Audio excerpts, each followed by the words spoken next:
Hello everyone and welcome back to the Horror Hut.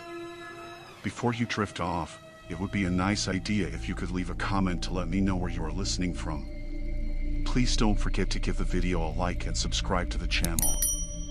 Right, let's get comfy and relaxed, and let's begin. Story 1, The Visitor Beneath the Streetlight. I had never been late for work before. Not once in the 3 years I'd been at the print shop, and definitely not on a Monday. That morning, the sky was still the dull gray you get when the sun's just about to come up but hasn't quite made it, and the air smelled faintly of damp earth and burnt leaves. My phone buzzed 5 minutes past 7, the screen lighting up with a text from my boss. "Where are you?" Doors open at 7:30. I was already running behind, though I didn't know why. I'd woken up early enough, got dressed, packed my lunch. I even double-checked the bus schedule to make sure I wouldn't miss the usual 7:10 ride. But when I stepped outside, pulling my jacket tighter against the chill, the street was quieter than normal. No kids waiting for the school bus, no neighbors heading out with coffee cups in hand. The bus stop was empty except for one man standing apart from the curb, his shoulders hunched as if trying to disappear into the fog that hummed low along the street. He wore a bulky coat, gray and nondescript, with a cap pulled down low over his eyes. I glanced at my watch. The bus should have been here by now, but the street remained still. I decided to walk the few blocks to the print shop. It would take 20 minutes, sure, but better than missing the morning shift. I passed by the corner store, its neon open sign flickering on and off. The owner, an older man with a face like weathered stone, stood behind the counter staring blankly at the door. I stopped and smiled, but he didn't respond. I shifted my bag on my shoulder and moved on. That's when I noticed the man from the bus stop. He was walking behind me now, keeping just the right distance. Not close enough to be obvious, but close enough that I could feel it, the way a shadow moves in the corner of your eye. I quickened my pace, my boots clicking sharply on the cracked sidewalk. The fog wrapped around the streetlights, dimming their glow, and suddenly the street didn't look like the familiar route I'd taken 1,000 times. I tried not to look back, but the feeling of being followed gnawed at me, making my neck itch, my stomach twist. When I finally glanced over my shoulder, the man was still there, his head down, hands shoved deep in the pockets of his coat. The cap obscured his face completely. I told myself he was just some guy walking the same way, but there was none of the usual morning bustle to blend into. It was just me and him. I turned left onto a narrower street, the one lined with those old brick warehouses that had long been abandoned. A perfect shortcut, really, and usually empty. Today, a few stray cats darted across the pavement, their eyes glowing like tiny embers in the dim light. The man didn't follow this time. I stopped, breathing hard, listening to the silence stretch around me. My heart pounded louder than the distant hum of traffic. I took out my phone. No signal. I tried again, but nothing except that spinning wheel taunting me with its emptiness. I swallowed hard and started walking the rest of the way, telling myself this was ridiculous. Maybe the man had gotten off somewhere else or was just heading to a job site nearby. But the pit in my stomach told me otherwise. When I reached the main street again, the print shop was still dark. The usual neon sign above the door was unlit, and the windows were blank. I checked my watch. 7:45. I should have been inside already. I tried calling my boss, but voicemail picked up immediately.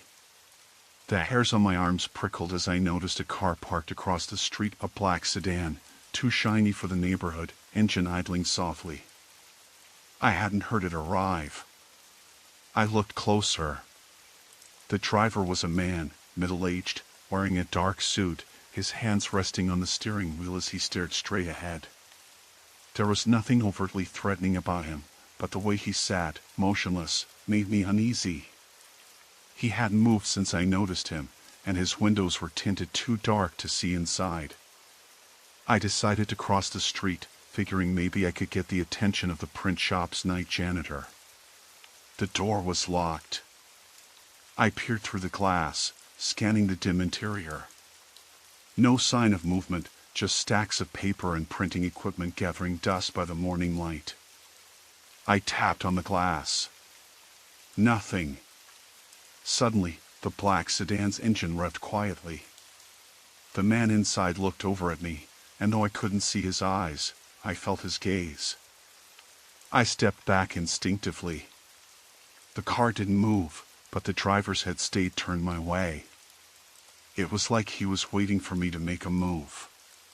Feeling exposed and more than a little foolish, I pulled out my phone again. No signal. The sky was brightening now, but the street felt darker than ever. I walked away, back toward the main road, keeping my head down, eyes darting left and right. That's when my phone buzzed. A text from an unknown number. "Did you leave the house?" I froze. The message had come just as I was passing a narrow alley between two buildings. I looked around, heart hammering. The street was still deserted except for the black sedan, which hadn't moved. The man in the gray coat was nowhere in sight. I typed back, hands trembling, "Who is this?" No reply. A new message popped up seconds later, "I see you." I swallowed hard and broke into a run, my footsteps echoing off the brick walls, the taste of metal sharp on my tongue. The alley seemed endless, closing in from both sides. I dared a glance behind me. At the far end, I could just make out the figure in the gray coat standing perfectly still, watching. I burst out onto the next street, gasping for air. My phone buzzed again, but I ignored it, slipping it into my pocket. The black sedan was gone. The street was empty, except for the flickering neon sign of a 24-hour diner. I pushed open the door, the bell jingling overhead. Inside, the warm smell of coffee and bacon lapped around me, and the clatter of plates and low conversation offered a small comfort. I sat at the counter, my hands shaking so badly I spilled some coffee on my jacket. The waitress glanced over, concern flickering in her eyes, but I just shook my head, trying to steady my breathing. For a few minutes, I felt safe. But outside the window, the fog was rolling back in, and somewhere down the street, a door slammed shut. The sky was streaked with orange and purple when I left the office, the kind of sunset that made you forget your tiredness for a moment. I locked my desk, grabbed my coat from the hook, and stepped outside into the early evening. The city was quieter than usual for a Friday, maybe because of the cold, or maybe just because it was one of those days when everyone seemed to want to be home early. I liked that kind of quiet, the spaces between the usual noise. It felt like a chance to breathe. I pulled my scarf tighter around my neck and started walking to the train station. It wasn't far, just a little under 10 minutes through a neighborhood that was mostly residential, with patches of small businesses, restaurants closing up, a barber shop with a flickering neon sign, a bookstore that had long since shut down. The sidewalks were mostly empty except for a few scattered people, a couple of teenagers huddled outside a corner deli, a man walking his dog, a woman talking to herself, the kind of muffled, uneven conversation that made you want to look away. At first, nothing felt out of place.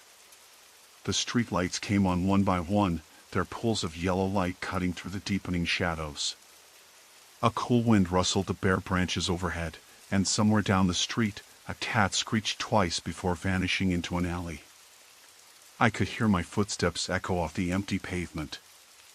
The sound was oddly loud in the quiet. That's when I noticed him. He was standing across the street, near the corner where the barber shop met the old bookstore. At first, I thought he was waiting for someone. He was tall and lean, wearing a dark jacket zipped up to his chin, his hands shoved deep into his pockets. His face was turned toward me, but I couldn't make out much detail. The streetlight above him flickered, and for a split second, his features blurred. When the light steadied, I saw his eyes fixed on me. I stopped walking, heart skipping. Maybe it was nothing. Maybe he was just a stranger standing on the corner. But then he started moving slowly, deliberately, crossing the street in my direction. I glanced down the block behind me. The street was empty. No one else was around. I started walking again, faster this time, trying not to look back. My breath came out in cold puffs. The sound of my shoes against the pavement felt too loud now, almost like I was announcing my presence.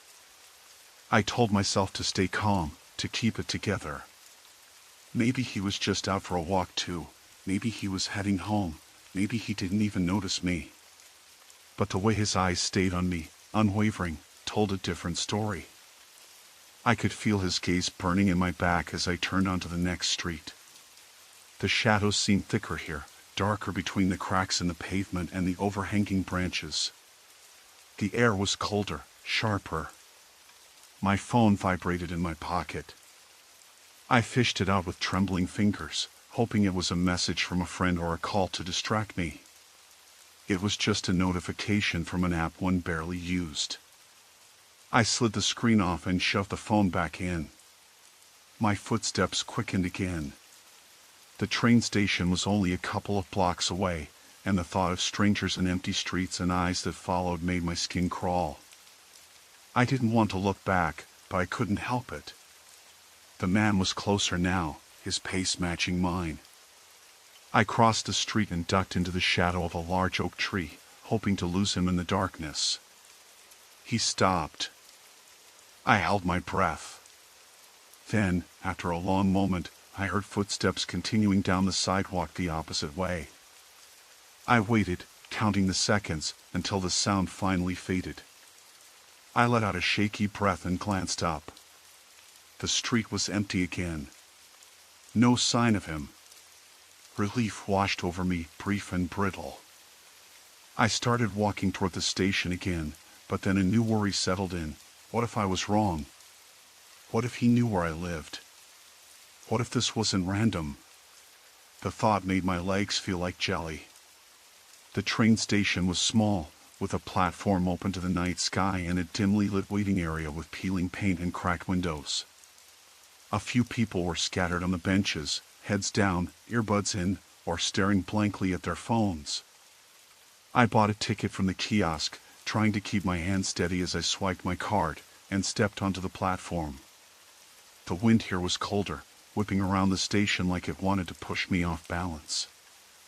I pulled my coat tighter and scanned the shadows beyond the tracks. There was a man standing by the far edge, his back to me. He was wearing a hoodie, the hood pulled up, and he didn't move as a train rumbled past. I sat down on the bench, my heart still pounding. I told myself I was imagining things, that the city was full of strangers, some of them creepy or weird, and that was all there was to it. But the unease clung to me like a second skin. The train arrived late, its metal wheels screeching against the rails. I boarded quickly, finding a seat near the back. The carriage was nearly empty. The only other passenger was a man with a baseball cap pulled low, staring out the window. I kept my eyes on him, but he didn't turn. When the train pulled away from the station, I felt the tension easing just a little. Maybe I was safe. Maybe this was just one of those nights where the city felt a little darker, a little colder, but nothing really bad would happen. I closed my eyes for a second, trying to shake the image of that man on the street, his steady gaze, the way he had followed me without a word or a sound. As the train curved through the night, the lights of the city flickered past the windows, and I tried, desperately, to believe that the worst was behind me. But the knot in my stomach wouldn't loosen. Something about the way the evening had unfolded felt like the opening act of something far worse, and I wasn't sure if I was ready for what was coming next. The bus ride home was usually the part of the day I looked forward to the least, but that afternoon it felt even worse than usual. I was tired, my legs cramped from sitting too long, the hum of the engine droning in the background as the bus crawled through stop after stop. It was past 6, dusk bleeding through the windows, casting everything in a tired, orange haze. The streets were quieter now, and the city's usual bustle had thinned to a few scattered people. I slumped lower in my seat, trying to shield my face from the cold glass. I hadn't noticed the man at first. He sat 2 rows ahead of me, alone, but his eyes were fixed on the window, or maybe on me, I couldn't be sure. He was average height, wearing a dark jacket zipped up to the neck, his hair unkempt in a way that looked deliberate. Not the kind of person you'd immediately think to avoid, but something about him unsettled me. Maybe it was the way he kept glancing back every few minutes, or how his fingers drummed a slow, steady rhythm on his knee. I shifted uncomfortably, pulling my jacket tighter and pretending to scroll through my phone, even though I wasn't really looking at anything. The bus rattled and groaned on the uneven road, brake lights flickering ahead as it slowed for another stop. The man stood up suddenly, the scrape of his boots sharp against the floor. My heart ticked up, but I told myself it was nothing. Maybe he was just getting off. Instead, he moved to the row right behind me and sat down, his eyes briefly meeting mine in the reflection of the window. There was a faint twitch in his lips, like a smile pressed down too hard. I swallowed and looked away, focusing on the streetlights flickering outside. The bus was nearly empty now, 10 people at most. I counted them in my head, trying to make sense of the growing pit in my stomach. Every time I glanced back, the man was watching me.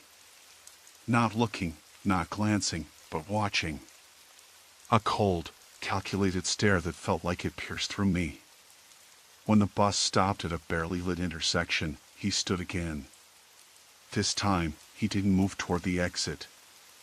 Instead, he stepped into the aisle and crouched down beside me, lowering his voice to a whisper.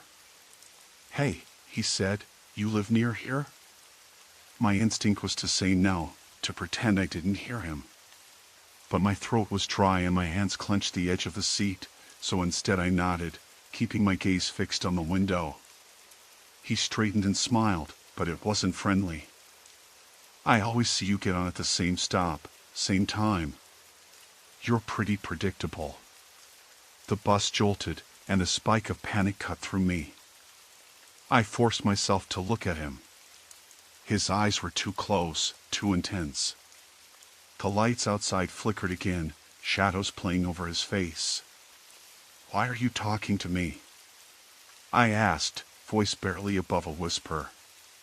He shrugged. "Just saying hi. You never talk to anyone. Thought maybe you were lonely."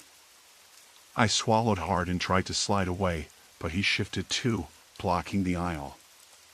The space between us disappeared. The bus slowed for the next stop, but I didn't move. The doors hissed open, and a few people got off, their footsteps echoing down the street. The man glanced toward the exit, then back at me, as if deciding something. "I'll get off too," he said, standing quickly. My heart pounded.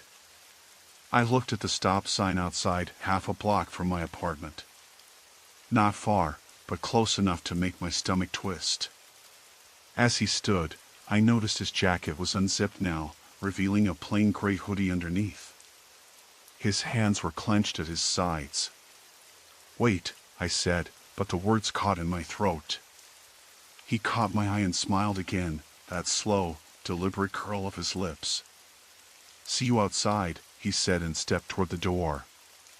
The bus doors closed behind him, taking the dull roar of the engine and the faint smell of exhaust with them.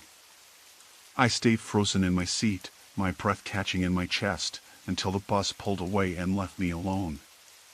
Outside, the street was empty except for him.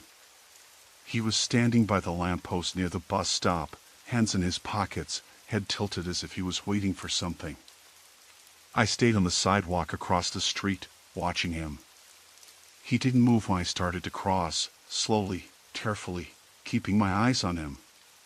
His figure stretched long and dark under the streetlight. When I reached the corner, he was close behind, his footsteps echoing too loudly on the cracked pavement. My mind raced. I thought about the cab company's number saved in my phone, about the keys jangling in my bag. I thought about the door to my apartment building, the lock that might not be enough if he tried to force his way in. I thought about the neighbors, none of whom I really knew well enough to ask for help. I forced myself to keep walking, faster this time, the keys clutched in my fist. The man stayed behind, a steady shadow, never quickening his pace but never falling behind either. The streetlights flickered again, casting the world in uneven light. A car passed by, its headlights cutting through the dark but not illuminating the sidewalks. I heard a voice, low and soft, carried on the wind. "Why do you always come alone?" I didn't look back. My heart hammered as I reached the entrance to my building, fumbling with my keys. My hands shook so badly I dropped them twice before the lock clicked open. I rushed inside, slammed the door, and leaned against it, breathing hard. The hallway was dim and smelled faintly of damp paint and old carpet. I glanced through the peephole. The street outside was empty again. I didn't sleep well that night. Every creak in the building made me jump. When the sun came up, I thought the nightmare might be over. But on my way to work the next morning, I found a note slipped under my door. Just 3 words, written in shaky black ink. "I'm watching you." The evening had started like any other Thursday. I was closing up the diner where I worked, wiping down tables and stacking chairs, the usual routine after the last customers trickled out. The place smelled faintly of stale coffee and frying grease, the fluorescent lights buzzing overhead as they flickered on and off in a rhythm that always made me a little uneasy. I glanced at my phone, 9:12 p.m., time to lock up and go home. Outside, the parking lot was nearly empty, except for a lone sedan parked under the cracked street lamp near the back exit. That wasn't unusual. Sometimes regulars left their cars there overnight. But tonight, something about it felt off. The car's engine was warm, the windows steamed slightly on the inside, and I could see a faint silhouette slumped low behind the wheel. I shrugged, telling myself it was probably one of the guys from the garage next door, waiting on a tow truck or something. I locked the front doors, then made my way to the back exit, the metal door creaking as I pushed it open. The cool night air hit my face, heavier than usual, thick with the smell of damp concrete and a distant sewer drain. I paused, hearing a soft shuffle from the shadows near the car. The silhouette didn't move, but the shuffling stopped suddenly, like someone had realized they'd been noticed. I cleared my throat. "Hey, you all right?" No answer. Just silence. I took a step closer, trying to see the person's face through the fogged window, but they stayed hunched over, a dark shape blending into the interior. I fumbled for my keys, unlocking the back door to the alley that led to the parking lot. The uneven ground was littered with bits of trash, crushed cigarette packs, a cracked beer bottle, a forgotten candy wrapper. The air carried a faint metallic scent, like old blood or rusted iron.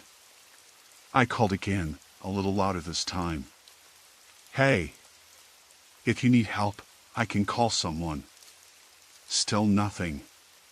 The silence stretched out, thick and suffocating, until I noticed a movement in the corner of my eye, a flicker of dark fabric disappearing behind the dumpster at the edge of the alley. My heart jumped. "Hello?" I said, voice wavering now. No response.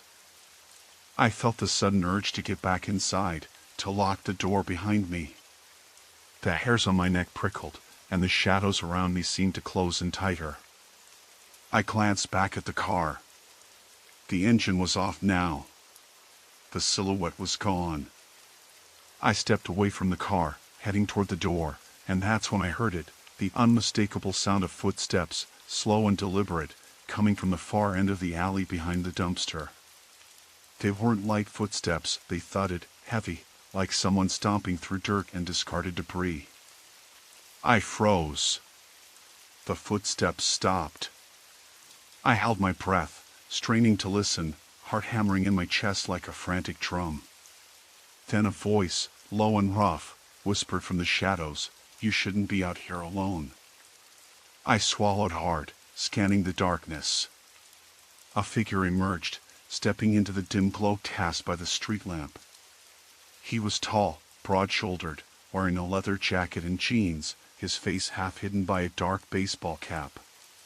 His eyes gleamed, sharp and cold. "I'm just closing up," I said, trying to keep my voice steady. "What do you want?" He smiled, slow and crooked, but it didn't reach his eyes. "Maybe I want to talk. Or maybe I just want to see how late you stay." I stepped back toward the door, fumbling with my keys. The man moved forward, the sound of his boots scraping against broken glass and gravel echoing in the tight alley. "Look," I said, forcing myself to stay calm, "I'm not looking for trouble. Just leave me be, all right?" He stopped a few feet away, the shadows swallowing part of him, but his presence felt enormous, like a weight pressing down from all sides. "Trouble finds you," he said, voice low, almost amused. "Especially when you think you're alone." I unlocked the door and pushed it open, slipping inside quickly. The cold metal pressed against my back as I closed it and turned the deadbolt. My heart thundered in my ears, and I leaned against the door, breath shaking. From behind the glass, I saw him standing still, watching. The street lamp flickered again, casting his shadow long and distorted against the brick wall. I grabbed my phone, thumb trembling as I dialed 911. The operator's voice was calm, asking questions I could barely answer. I told them about the man in the alley, the car, the footsteps, the way he said I shouldn't be alone out there. "Units are nearby," the operator assured me. "Stay inside and lock all doors." I kept my eyes on the dark window, waiting. Minutes passed like hours. Every creak and whisper of wind made me jump. Then, finally, flashing blue and red lights spilled into the alley as two squad cars pulled up. The man took one last look at the window, then melted into the darkness before they could reach him. The officers searched the area but found no sign of him. One of them suggested maybe he was just a drifter, or someone spooked by the police presence. They left their car parked nearby and promised to check back in the morning. I sat on the floor, hugging my knees, the silence inside the diner heavy and oppressive. The night outside was still, but the feeling of being watched lingered like a shadow I couldn't shake. I didn't sleep that night. Every time I closed my eyes, I saw that man's cold smile, heard his voice whispering threats that felt far from empty. When dawn finally came, I forced myself to unlock the door and step outside. The parking lot was empty again. No car, no figure, no footprints. Only the lingering sense that this wasn't over. I was supposed to meet Mark at the diner at 7. It was the last place I expected trouble, a greasy spoon on the edge of our small town where everyone knew your name and, usually, your business. The neon sign buzzed and flickered as I walked in, the smell of burnt coffee and fried eggs wrapping around me like an old, familiar coat. The place was nearly empty for a Friday night, save for the waitress wiping down the counter and a man slouched in the corner booth, staring at his phone with a kind of tense stillness. I sat at the counter and ordered a black coffee, watching the waitress pour it with mechanical indifference. I liked it here because it was predictable. Nothing out of place, no surprises. But as I sipped the bitter liquid, a quiet unease settled over me, like the kind you get when you realize something's wrong but you don't know it yet. Mark was late. 15 minutes late, then 20. I checked my phone, no messages. I tried calling, but it went straight to voicemail. His phone had been off. That in itself wasn't exactly unusual. Mark often left it off during his shifts at the station, but I knew he wasn't working tonight. Something about the way the diner's fluorescent lights buzzed overhead made me feel exposed, like I was a bug trapped under glass. I looked back at the man in the corner booth. He hadn't moved. Didn't even glance up. His dark jacket was pulled tight around his neck, and he wore a baseball cap low over his eyes. I tried not to stare, but there was something off about him. Not the usual late-night regular. His fingers drummed against the table, slow and methodical. I realized I was holding my breath. I told the waitress I'd pay but stayed put, scanning the room. The bell over the door jingled every few minutes, but no one new came in. The guy in the corner shifted his gaze briefly in my direction, just a flicker. I looked down at my cup, suddenly noticing how cold the coffee had gotten. That's when I felt it, the prickling at the back of my neck, like the hair was standing up, but no one was behind me. I finished my coffee and left, stepping back into the chill of the night. The street was quiet, the kind of silence that made every small noise seem amplified. My footsteps echoed off the cracked pavement as I started walking toward Mark's apartment 2 blocks away. The streetlights were patchy, some burned out or flickering, casting long shadows across the ground. The night air smelled faintly of garbage and something metallic. I heard footsteps behind me almost immediately, slow, steady, matching my pace. I quickened my steps, heart starting to thump in a way that felt too loud. The footsteps did the same. I stopped, pretending to tie my shoe, glancing back. The street was empty. No one there. But the sound kept going, muted but unmistakable. I pulled out my phone, turned on the flashlight, and kept moving, looking over my shoulder every few seconds. A car passed by, headlights sweeping across the sidewalk, but when it was gone, the footsteps resumed. I was sure now someone was following me. My mind raced. Was it a drunk? A robber? Someone worse? I tried not to panic, told myself to stay calm, keep moving. I reached Mark's apartment building and fumbled with my keys, hands trembling. The footsteps stopped. I looked up and down the street. No one. Inside the apartment, the lock clicked behind me. I leaned against the door, breathing hard. A sudden noise came from the living room, soft, like something falling. I wasn't alone. My eyes scanned the room, couch cushions slightly askew, a chair pushed back. The TV was off, but a faint glow from the street lamp outside filtered through the curtains. I grabbed a lamp from the side table and flicked it on.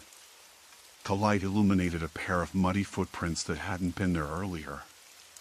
They led from the front door toward the back hallway. My mind scrambled for explanations. Maybe I left the door unlocked. Mark was supposed to have been here. But he hadn't been. Whoever was in the apartment had been there recently, maybe still was. I backed carefully toward the kitchen, intending to call the police. The phone was dead. No dial tone. I yanked the receiver and stared at the cord. Snipped, cleanly cut. My stomach dropped.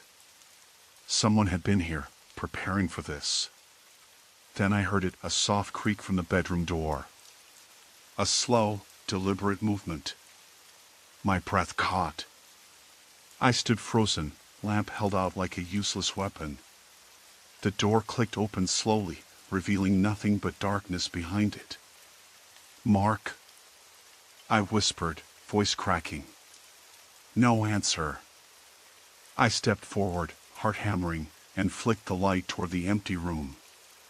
The bed was made, but on the floor near the window was a small, crumpled piece of paper. I picked it up with trembling fingers and unfolded it. It was a note, written in hurried, jagged handwriting. I'm watching. The words burned into my skin, the simple message so chilling in its certainty. I stumbled back out of the room, slammed the door shut, and locked it, the sound echoing in the silent apartment. I called 911 on my cell outside the building, explaining everything in a voice I barely recognized as my own. The dispatcher assured me help was on the way. I sat on the stoop, wrapped my arms around myself, and watched the street. The shadows seemed to lean closer, and the night felt impossibly wide and empty at once. The figure in the corner booth, the footsteps behind me, the cut phone line, it was no accident. Someone had been inside my life, inside my home, and they were still out there. The sirens wailed in the distance, growing louder. I wanted to believe the nightmare was ending, but even as the police car pulled up, a small voice in the back of my mind whispered that this was only the beginning. Story 2, Silent Cries Beneath the Hollow Tree. I was halfway through my usual Friday night drive home when the first odd thing happened. The sky was already dark, thick with clouds that smothered the moonlight, and the road stretched out empty except for the dull glow of my headlights cutting through the haze of early mist. I had taken this route dozens of times before, a back road that wound through the outskirts of town, passing dense woods and a few scattered houses that always seemed shuttered and lifeless after dusk. It was supposed to be a shortcut, but tonight it felt longer, slower. I noticed the car behind me sometime after the third curve. At first, I didn't think much of it. The taillights were dim but steady, a single vehicle following what seemed to be the same path as me. I glanced in the rearview mirror once or twice, but the car kept the same distance, never closing in, never falling back. It was an old sedan, indistinct, the make and model something I couldn't place in the dim. My pace didn't change. I kept the speed steady, a little over the limit but not reckless. The road was slick from the earlier rain, and I didn't want to risk losing control. Still, there was a nagging feeling, something subtle and wrong about the way the car stayed behind me like a shadow. I took a deep breath and told myself I was overthinking it. Maybe the driver just wanted to get home quickly, or they were heading to the same neighborhood. I tried to focus on the familiar landmarks ahead, the rusted water tower on the right, the cluster of trees that marked the old quarry entrance, the faded yellow sign warning of deer crossing. Nothing seemed out of place. But then I noticed the headlights flicker. It wasn't like a mechanical flicker, like when a bulb is about to die. No, this was deliberate on, off, on again, like a signal. It happened twice in quick succession. Instinctively, I glanced to the side, looking for any other cars or people on the road, but the only signs of life were the shadows of trees swaying in the breeze. My heart began to beat faster, but I tried to stay calm. Maybe the driver was trying to signal something, a warning about the road ahead, a problem with my car, or maybe they just had a weird habit of flashing their lights. I considered pulling over to check the back tire or the engine, but the next stretch of road was narrow and lined on both sides by thick woods with no shoulder to speak of. I decided to keep going, hoping the driver would pass me soon. But the car stayed exactly behind me, never attempting to overtake.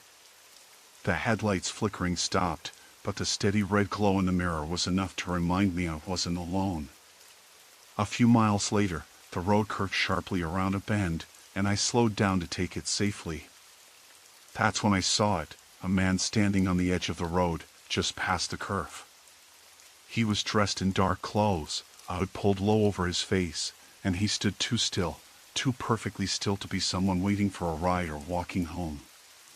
The streetlight nearby flickered weakly, casting a pale, wavering circle around him.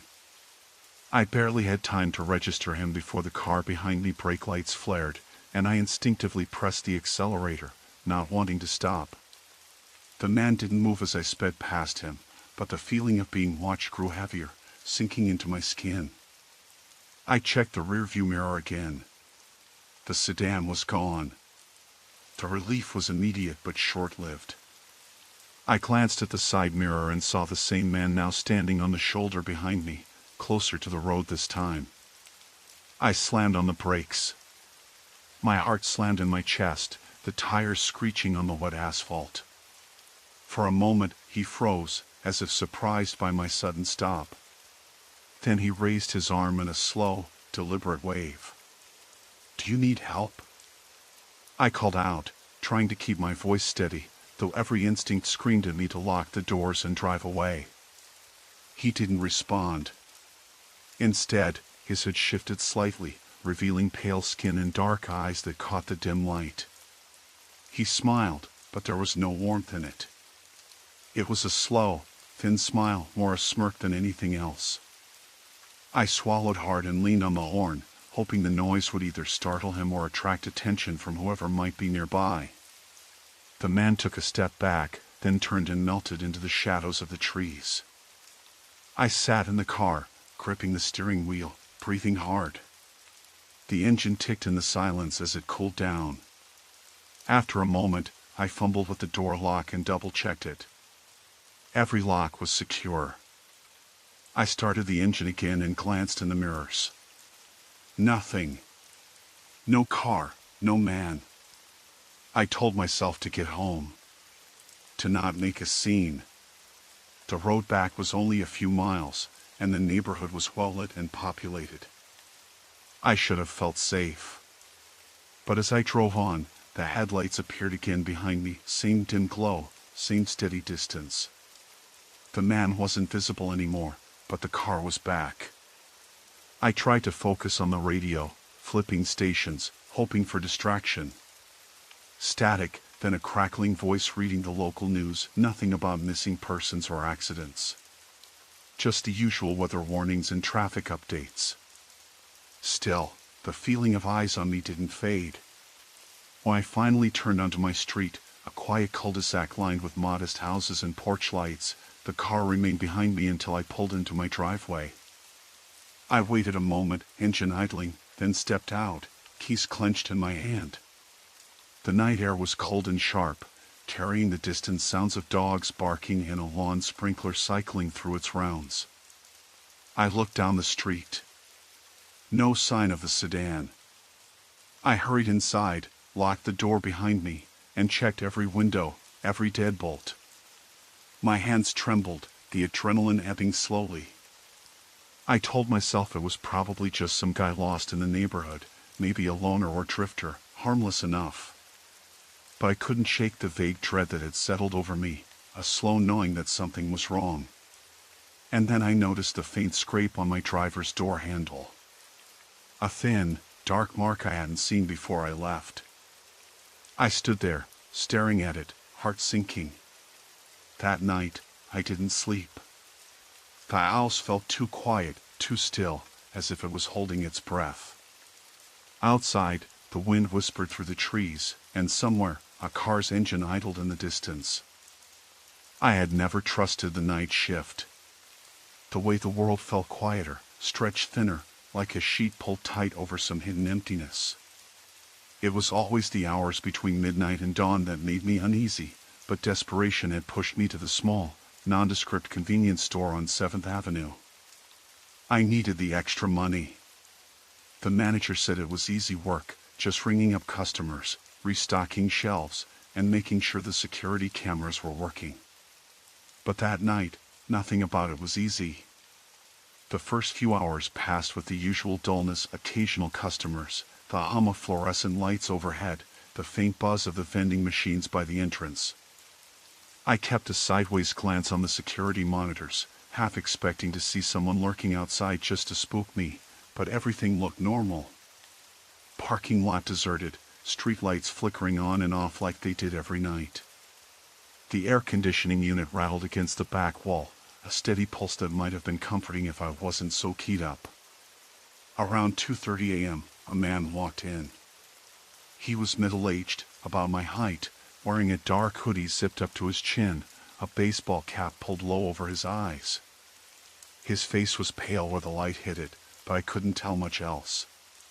His hands were shoved deep into his pockets, and he moved slowly, almost hesitantly, toward the snack aisle. I kept my distance behind the counter, pretending to be busy organizing the lottery tickets. He didn't say anything when he got to the register. Just placed a single pack of gum on the counter and waited. I rang it up, took his money, and handed over the change. The man didn't leave. Instead, he stared at the shelf behind me. I tried not to look at him, but I could feel his gaze like a weight pressing down. "Can I help you find something else?" I asked, my voice a notch higher than usual. He shook his head slowly, eyes still fixed ahead. The silence stretched, thick and uncomfortable. Then, without warning, the man stepped closer to the counter. I noticed now that an elbow-length scar ran down the side of his neck, pale and jagged beneath the fabric of his hoodie. His breathing was shallow, uneven. "I'm just waiting," he said quietly. "Waiting for what?" I asked, attempting to keep my voice steady. He didn't answer. Instead, he shifted his weight, eyes flicking toward the door, then back to me. The air between us felt colder, and I realized the night had grown even quieter. No distant sirens, no cars driving by, just the low hum of the store's refrigeration units. I took a step back, feeling the smooth surface of the counter against my palms. "If you need anything else, just let me know." The man nodded and backed away, disappearing behind the aisle toward the back of the store. I watched him for a minute, heart pounding a little faster than usual, then shrugged it off.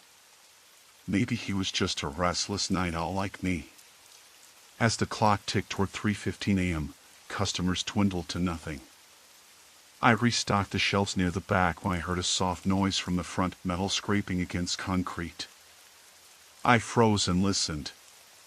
It was faint but distinct, like someone dragging something heavy across the parking lot. I glanced at the security monitors and felt my stomach tighten. Outside, a dark van was parked near the entrance, its engine off, but the sliding door was slightly ajar. No headlights, no visible occupant. The glare from a nearby street lamp lit just enough to see the outline. I reached for the phone behind the counter, but my hand trembled. I debated calling the manager, but what would I say? That someone was loitering outside? That a man with a scar had been too quiet, too still? The doorbell jingled suddenly, cutting through the silence like a knife. My heart leapt into my throat. I glanced toward the entrance. The man with the hoodie stood there again, expression unreadable, eyes glinting in the harsh light. "I forgot something," he said, voice low. I forced a smile, swallowing the lump of dread. "Is everything okay?" He didn't answer. Instead, he stepped inside, glancing over his shoulder toward the van. There was a subtle change in his posture, like he was trying to seem casual but was bracing for something. "Do you close soon?" he asked. 3:30, I replied, watching his hands, which were now clenched into fists. He nodded and moved toward the rows of cigarettes behind the counter. I followed him with my eyes but stayed rooted to my spot. The front door rattled slightly, pushed by the wind, or maybe by someone more deliberate. The van's sliding door slammed shut, muffled but unmistakable. I felt trapped. The store felt smaller, the shadows stretching longer across the linoleum floor. I wished the night would end, that dawn would come to break the tension that wrapped itself around my chest. Then the man turned, his eyes meeting mine. For a flash, I saw something raw and desperate in them, something that didn't belong in this quiet, lonely place. "I need you to keep this quiet," he whispered, barely audible, "no one else." I nodded slowly, unable to find my voice. The flicker of the security monitor caught my eye again, and I noticed a second figure now, just outside the glass door, a man standing perfectly still, face obscured by shadows. The night had just deepened, and so had the fear. I should have been relieved when the bus finally pulled away from the station at 10:15 p.m., but all I felt was an expanding pit in my stomach. The amber streetlights outside blurred by in irregular streaks, barely cutting through the thick night. The bus was nearly empty, 3 other passengers besides me, and the quiet hum of the engine was almost hypnotic. I had taken this route home dozens of times before, and yet, that night, every ordinary detail seemed to twist into something ominous. The first hint that something was off came shortly after the bus left the station. A man boarded at the second stop, just a few minutes in, and sat down in the row ahead of me, directly behind the driver's seat. He was wearing a dark jacket, The collar pulled up to cover most of his neck, and a baseball cap shadowed his face. I noticed him because he didn't check his ticket or say a word to the driver. Instead, he just sat there, staring straight ahead, hands clenched together on his lap. At first, I thought maybe he was tired or just keeping to himself. But then I caught his gaze in the bus's large rearview mirror. His eyes were sharp and unblinking, fixated on me. When I quickly looked away, pretending to scroll through my phone, a chill ran down my spine. I tried to convince myself it was nothing. Maybe he had a habit of staring into space, and turned back to the window, watching the dark shapes of trees and empty fields fly past. The bus rattled over a pile, and the man shifted his weight in his seat. That's when I noticed the small black bag sitting on the floor beside him.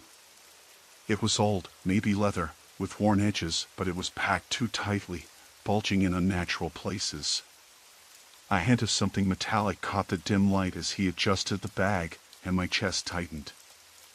I wanted to tell the driver, but the driver's eyes were fixed on the road ahead, and the man was closer to me than anyone else on the bus. I considered moving to another seat, but the bus was nearly full ahead, and I didn't want to draw attention. The thought of standing up and walking past him made my stomach knot. I tried to remember the route map stuck on the window, counting stops in my head. Just a few more minutes, I told myself, and I'd be home. The man didn't make a noise, but then I noticed his fingers tapping lightly against the side of the bag. It was a nervous rhythm, slow and steady, like a pulse I could hear in the silence. I wondered what was inside: tools, weapons, something worse. I shook my head, scolding myself for letting my imagination run wild. At the next stop, an older woman got on, clutching a plastic grocery bag. The man didn't move or acknowledge her. She sat down 2 rows ahead of me, not far from the driver, and began quietly muttering to herself. I caught snatches of her words, something about the cold weather, the trouble with buses nowadays. Her voice was low but agitated, and I could tell she was unsettled. That's when the man reached into his bag and pulled out a folded newspaper. He unfolded it slowly, carefully, then spread it wide across his lap, covering the bag completely. I thought maybe he was trying to hide what he carried, but it only made me more anxious. He didn't seem like someone who wanted attention. The bus crept forward into an area where streetlights were few and far between. Dark trees closed in on either side, and I could barely make out the outlines of empty houses through the windows. My phone buzzed silently in my pocket, but I didn't dare check it. Every time I glanced back at the man, he was watching me, eyes like ice. A sudden jolt made the bus sway, and the man's bag shifted slightly, the metal gleaming faintly again.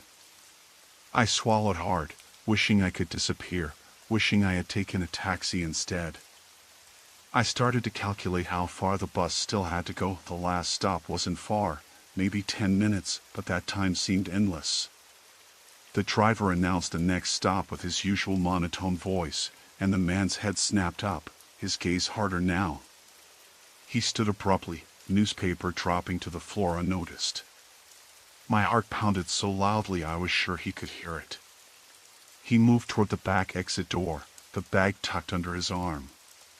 At that moment, the bus hit a bump, and the bag slipped. A long, thin object poked out, a crowbar. I wanted to scream, to jump up and yell at the driver, anything.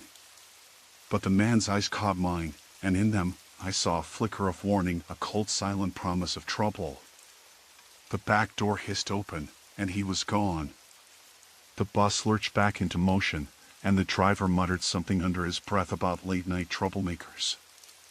I sat frozen, trembling, the taste of fear sharp on my tongue. When the bus finally pulled up to my stop, I was the first to get off. The street was empty, the houses dark and silent. I glanced over my shoulder, heart in my throat, but there was no sign of him. Just the weak glow of a street lamp flickering in the breeze. I ran the last block home, unlocked the door with shaking hands, and locked it behind me. The house was quiet except for the soft hum of the heater.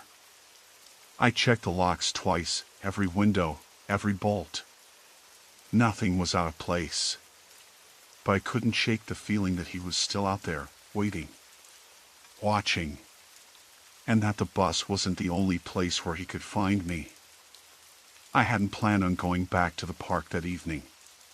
The sun was dipping earlier now that it was October, and the chill was already settling into the air. But I needed some fresh air after sitting in my cramped apartment all day, staring at one screen or another. The mess from earlier in the week was still cluttering my mind, a broken promise, a missed call, and the vague uneasiness that had been growing for days. The park was quiet when I stepped through the iron gate, the usual hum of joggers and kids replaced by the slow rustling of leaves. A few benches sat empty, and the lampposts flickered on one by one, casting yellow pools of light over the gravel paths. I took the shortest route, just enough to stretch my legs before the dark swallowed the streets. As I walked, I noticed something strange, a man sitting alone on a bench near the far edge of the playground. He looked too still for this time of day, hunched over with his hood pulled low. I didn't think much of it. People sometimes sat there, waiting for someone or just watching. But as I passed, our eyes met briefly. He didn't look away immediately, just held my gaze for a few seconds longer than felt natural. That prickly sensation crawled up my spine, but I shrugged it off. Maybe he was lonely, or maybe I was just jumpy. I kept moving, the crunch of leaves underfoot my only company. The wind picked up, whispering through the branches, and I pulled my jacket tighter around me. I glanced back once and the man was gone. Probably just left the bench, I thought. But then, a few steps later, I caught movement from the corner of my eye, a figure pacing behind the row of bushes that lined the park's western edge. When I stopped abruptly, he froze too, blending into the shadows like he hadn't been moving at all. My heart sped up. I told myself it was nothing, maybe a dog walker or a late jogger.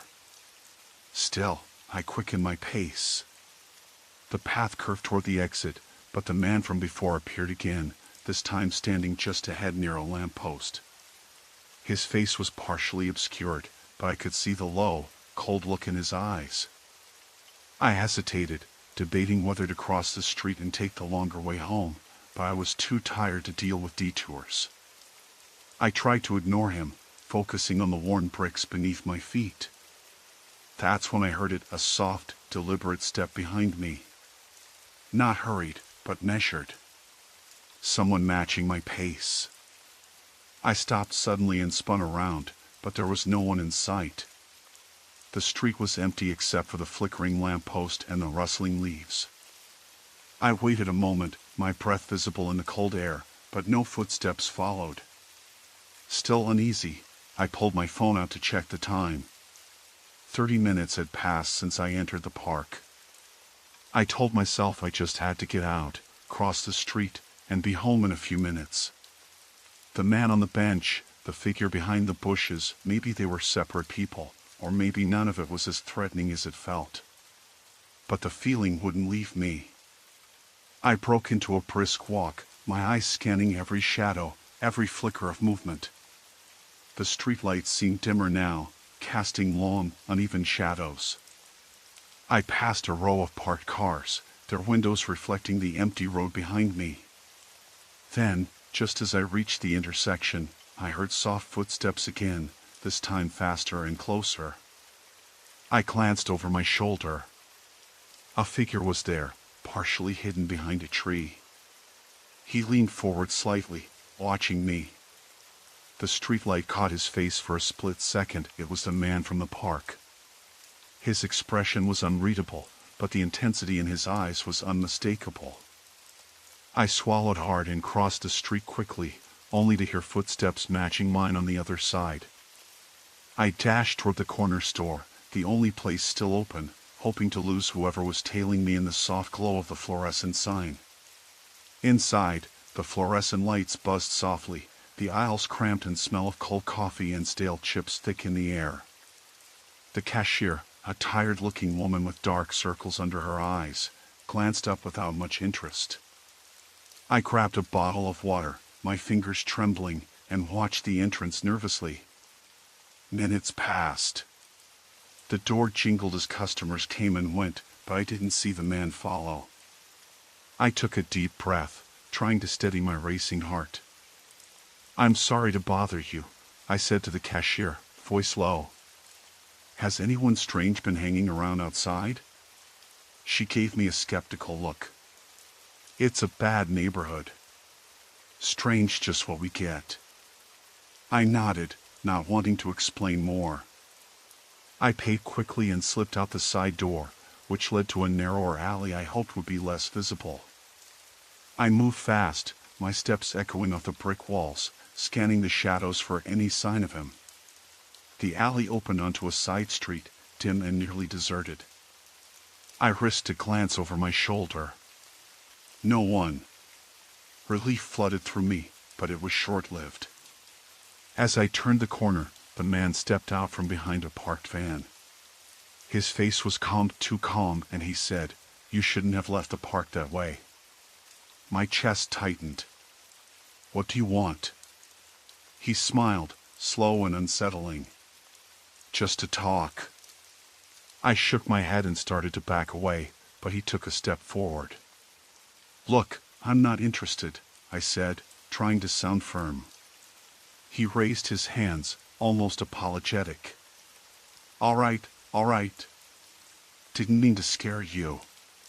Despite his words, the look in his eyes was cold and calculating. I didn't believe him. I turned and ran, heart pounding like a drum, ears straining for any sound behind me. The streets twisted and turned, but I kept moving, desperate to put distance between us. After several blocks, I slowed, glancing back. No sign of him.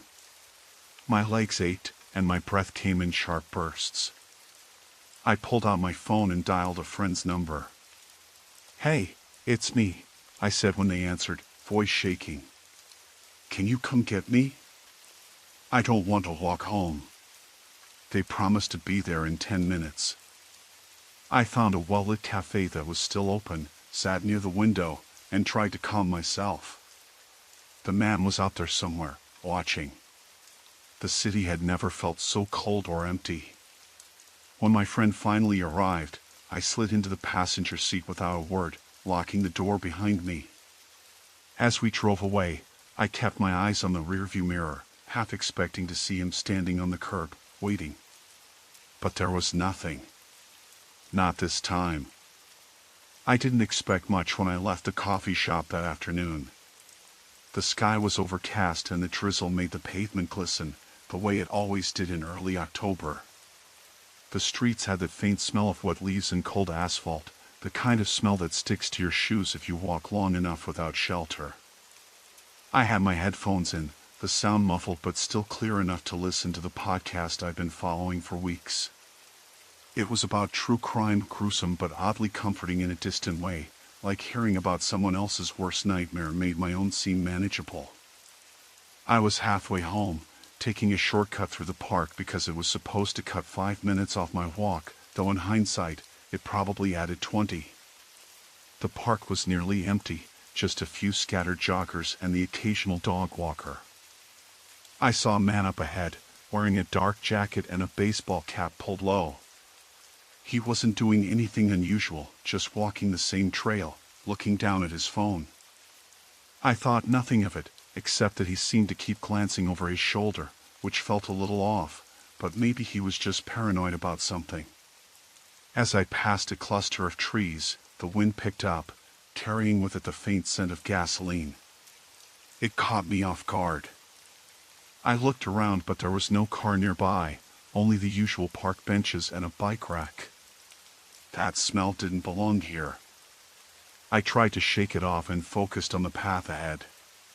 My phone buzzed in my pocket. A text from an unknown number, "You're being watched." My heart thumped. I stopped and looked around. The man with the cap was still ahead, now standing still, staring in my direction. I felt a sting behind my eyes but forced myself not to panic. Maybe it was a prank, someone messing with me because I'd talked to a stranger on the bus last week and had given my number out without thinking. I kept walking, faster now. The man resumed moving too, but he was no longer on the path. He cut through the grass, aiming straight for me. I debated whether to cross the street or keep going. I chose to keep going, thinking if I didn't react, maybe he'd lose interest. That was probably naive. My phone buzzed again. Another text, "Stop ignoring me." I glanced down. No signal, missed calls, no idea who this was. A sense of dread clawed up from my stomach to my throat. I considered calling the police but stopped myself. Would they believe me? I didn't even know if the texts were real threats or just some twisted joke. The man was closer now, and I could see his face under the brim of the cap. He looked younger than I expected, late 20s maybe, with dark eyes that seemed too steady, too focused. His pace matched mine. I turned left onto a narrower, less lit trail, hoping to lose him in the tangle of bushes and trees. I heard footsteps behind me quicken. The damp earth muffled my own steps, but not his. His presence was a shadow I couldn't shake. Suddenly, I tripped over a tree root and fell hard onto my knees. Pain shot through my palms, but the worst was the pounding in my chest. I scrambled up, heart hammering, and everything seemed to freeze for a second. Then I heard him breathing heavily behind me. I didn't want to look back. I wanted to run, but my legs felt like stone. The man's voice came then, low and calm. "Hey, I just want to talk." I stopped. His tone was strange, almost disarming, but the fear didn't fade. "Why are you following me?" I asked, voice shaking. "No reason," he said, taking another step forward. "Just wanted to see if you'd say something." My mind raced for an escape plan. The park ended soon, and then there was the street where people might still be around. I edged backward, trying to keep my distance. "Look, I don't want any trouble," I said, trying to sound firmer than I felt. He smiled then, a tight, uncomfortable grin that didn't reach his eyes. "Trouble's just a matter of perspective." I took a deep breath and darted toward the park entrance, where the streetlights flickered weakly. He followed at the same pace, no hesitation. My phone slipped from my pocket as I ran, and when I stopped to grab it, he was right behind me. "Let me help you," he said, crouching to pick up my phone. His fingers brushed mine for a second, and that's when I saw the knife tucked into his jacket, a slim blade just barely visible. I yanked my hand away, barely holding back a scream. He stood, knife still in hand, and said, "Relax. I'm not going to hurt you. Not tonight." But the words felt hollow, like a promise made by someone who didn't intend to keep it. Just then, a car drove past, its headlights cutting through the dusk. The man looked toward the road and then back at me. For a moment, I thought he'd bolt, but instead, he said, "You need to be more careful." I didn't say anything. My throat was dry, and my hand shook so badly I almost dropped my phone again. He turned and walked away, disappearing into the shadows of the trees. I stood there for what felt like hours, waiting until the streetlights drained the darkness from the park. When I finally reached my apartment, I locked the door twice and checked every window. I told myself it was over, that maybe the man was just someone with problems, not a danger. But the texts kept coming, one every hour late into the night. "I'm outside," one said, and I knew then this wasn't a coincidence or a prank. Sleep didn't come. I lay awake, the faint hum of the city coming through the cracked window, wondering if the next knock on my door would be the one where everything changed. Story 3, Threads of Unseen Fate. I'd been driving for nearly 2 hours when the sun finally slipped behind the ridge of trees lining the highway, the sky turning a bruised purple. The road was mostly empty, save for the occasional car that passed me by in a blur of taillights or headlights, depending on the direction. My hands were stiff on the steering wheel, knuckles pale from gripping it too tightly. I had left work late, later than I usually did, and now the stretch of two-lane asphalt ahead seemed to stretch on forever, cutting through dense woods that swallowed the fading daylight. The radio buzzed softly, a late-night talk show host droning on about some local political scandal. I wasn't really listening. My mind was elsewhere, replaying the day's events, the endless emails, the snide comments from my boss, the feeling that I was drowning in a job I didn't want. I was tired, and my apartment was still another 30 miles away, a cramped second-floor unit on the edge of town. I just wanted to get home. The road curved sharply, and I slowed down around the bend. That's when I noticed the first car behind me. It was an older sedan, dark green, with faded paint and a dent on the passenger side door. It had been trailing me for what felt like a long time. At first, I thought maybe it was just another driver taking the same route home. But as the minutes passed, the car stayed uncomfortably close, matching my every move. I glanced in the rearview mirror. The driver was a man, middle-aged, scruffy beard, wearing a dark jacket. His face was mostly obscured by shadows, but his eyes caught the last bits of light, reflecting in a way that made me feel uneasy. He kept staring right at me.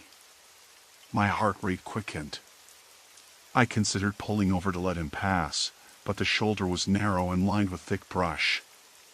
I didn't want to risk stopping here. Instead, I increased my speed slightly, hoping to lose him. The sedan matched me without hesitation. The radio clicked and went silent. I fiddled with the dial, trying to restore it, but it only emitted static. My chest tightened. I switched it off altogether and focused on the road ahead. The trees on either side seemed to close in, the darkness folding in around me like a trap. A mile later, the highway opened up into a small town. I breathed a little easier, thinking the car behind me might stop at one of the gas stations or diners. But no! It followed me into town, turning the same way I did at the traffic light, inching closer at the stop sign. I pulled into the parking lot of the 24-hour convenience store. My hands trembled as I shifted into park. The green sedan stopped just a few cars behind mine. I sat still, pretending to check my phone, though I had no real message to write. My fingers hovered over the screen, heart pounding loud in my ears. After what felt like an eternity, the driver got out of the car. He was taller than I expected, broad-shouldered beneath that worn jacket. He moved slowly, deliberately, as if aware of every step he took.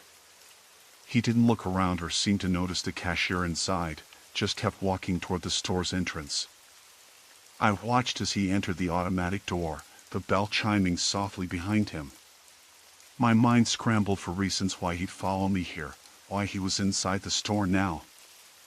I was frozen, unsure whether to stay in my car or bolt. Minutes passed. I kept my eyes on the entrance. The man didn't seem interested in buying anything. He just stood near the aisles, glancing around like he was waiting for something or someone. Then, out of nowhere, his head snapped toward the window facing my car. Our eyes locked through the glass. His gaze was unsettling, dark and empty. I turned away, suddenly feeling exposed and vulnerable. I unlocked my door quietly, then locked it again. My phone buzzed in my pocket, a text from my sister. I ignored it, not wanting to draw attention. The man still lingered inside, his shadow flickering in the dim store lights. I decided I couldn't stay. I started the engine and pulled out of the lot, heart hammering so loudly I thought it might burst. The green sedan followed immediately, its headlights glaring behind me. I drove faster now, the speedometer climbing well past the limit. The road ahead was empty, just trees and darkness stretching out on either side. The man's car stayed right behind, relentless. I considered calling the police but hesitated. What would I say? that a strange man was following me in a town where everyone knew everyone? I didn't have proof, just a gut-wrenching feeling of dread. Then the sedan's driver did something that made my blood run cold. He flicked his headlights off and on in quick succession. It was like a signal, a deliberate gesture that shattered any illusion of randomness. My breath caught. The thought that this was no accident, no coincidence, settled over me like a heavy fog. I took the next exit, hoping to lose him on the winding back roads. The headlights behind me flickered again, almost mocking. At one point, I pulled over to the side, turning off my engine and all the lights inside the car. I sat in silence, holding my breath, waiting to see if the car would pass me by. It didn't. The sedan slowed down and then stopped a few yards behind me, its outline barely visible in the dark. Minutes dragged. I debated running on foot through the woods but knew it was a dangerous gamble. Then, just as suddenly as it had appeared, the sedan's engine roared back to life and it sped away down the road. I waited a few more minutes before I dared to start my car again, hands shaking as I pulled back onto the highway.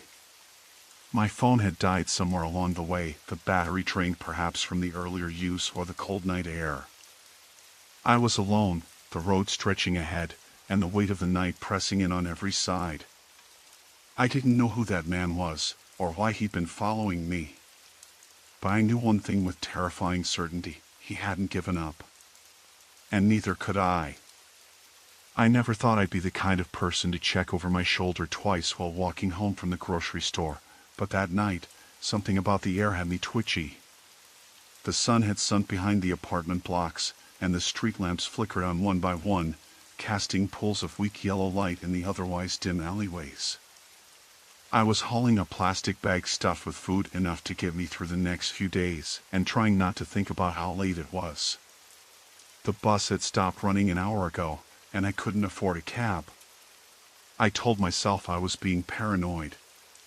The neighborhood wasn't great, granted, but it wasn't the kind of place where people just lurked in the shadows waiting for a target.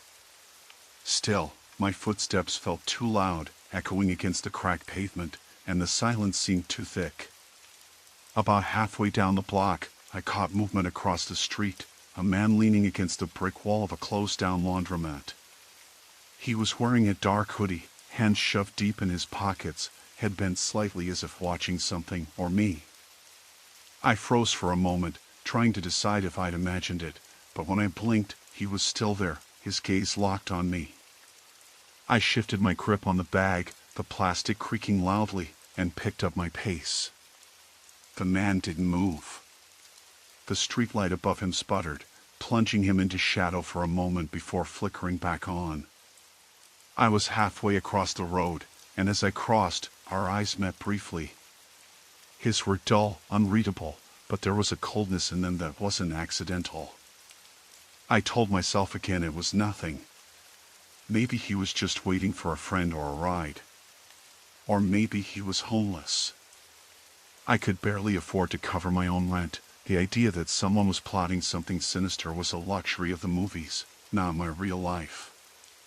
But then I heard footsteps behind me. Slow, deliberate. I didn't dare look back, but my heart was pounding so hard I was sure the man could hear it. The footsteps matched my pace, never quickening, never falling behind. The street narrowed here, the chain-link fences on either side leaning in like the jaws of some silent trap. I felt my throat go dry. I fumbled with my phone in my pocket, fingers trembling, trying to unlock it, but the screen stayed dark. Battery dead. Of course. The footsteps grew louder. I risked a glance over my shoulder. The man in the hoodie was close now, maybe 20 feet behind, his face obscured by the hood, but there was no mistaking the steady rhythm of his steps. I swallowed hard and forced myself to walk faster, but every step felt heavier, as if some invisible weight was pressing down on my chest. The street curved ahead, opening up to the main road where a few late-night diners still had customers. I told myself I just needed to reach the streetlight there, to be around other people. but the man matched my speed. Then I heard a voice, low and gravelly. "Hey!" I spun around, heart in my throat, but he was still a few feet back. "Hey," he said again, slower this time.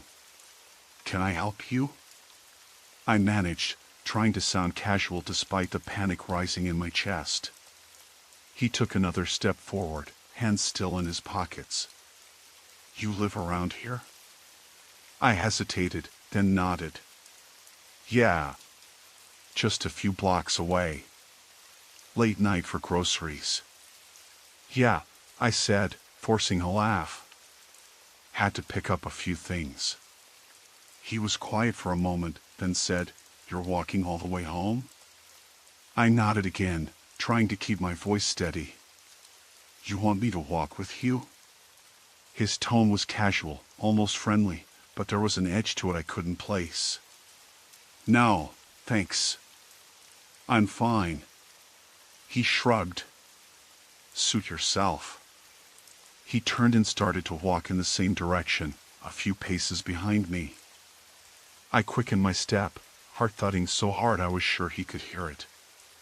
The street lights flickered overhead, and the shadows around us deepened, swallowing the space between the street and the rundown buildings.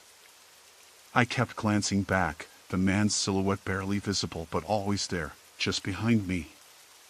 Then I saw movement up ahead, a group of people leaning outside the diner, laughing, talking.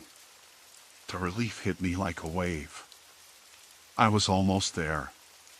Suddenly, the man's voice cut through the night again, sharper this time. "You don't have to be scared." I stopped, frozen. The others were too far to notice. "What do you want?" I whispered. He came closer, head tipped in a mockery of sympathy. "To talk." I shook my head and turned, moving faster. "Come on," he said. "We don't have to do this now." My fingers clenched into fists as I rounded the corner. The lights of the diner spilled onto the sidewalk in front of me, warm and inviting. I didn't look back again before slipping inside. The chatter inside was loud, the clinking of glasses and the hum of conversation a stark contrast to the oppressive silence outside. I slid into a booth, heart pounding, eyes darting to the door. The man didn't follow. At least, not yet. I ordered a coffee, hands shaking as the waitress smiled and took my order. I told myself I wasn't imagining anything, that he was just a stranger who had decided not to press whatever his intentions were. But as I sipped the bitter drink, I realized the streetlights outside flickered again, and the shadow of someone standing just beyond the diner's window caught my eye. My breath hitched, and I turned, but the street was empty. For now. I took out my phone. Battery was still dead. No way to call for help. No way to prove what I just escaped. The warmth inside was comforting but fake, like a thin mask over the cold dread settled in my chest. The man was out there, somewhere, waiting. Watching. And I was stuck, wondering if I'd ever make it home safely. I had never thought much about the train station near my apartment. It was one of those utilitarian places, with cracked concrete benches and flickering fluorescent lights that buzzed softly overhead, the smell of damp metal and old paper filling the air. I usually caught the bus, but that night I missed the last one by a few minutes and had no choice but to wait for the 11:45 train. It was late enough that the crowd was thinning, but early enough that a few other stragglers remained scattered on the platform. The chill in the air bit through my jacket as I hugged my arms close, glancing at my phone to pass time. My thumb hovered over a message I was trying not to send. My fingers shook slightly, though I told myself it was just a cold. The platform was emptying faster now. I noticed a man sitting several benches down, his black coat pulled tight around his neck, head bowed over a phone. I couldn't see his face clearly, but when he suddenly looked up and caught my glance, he didn't look away. Just held my stare with slow, deliberate intent.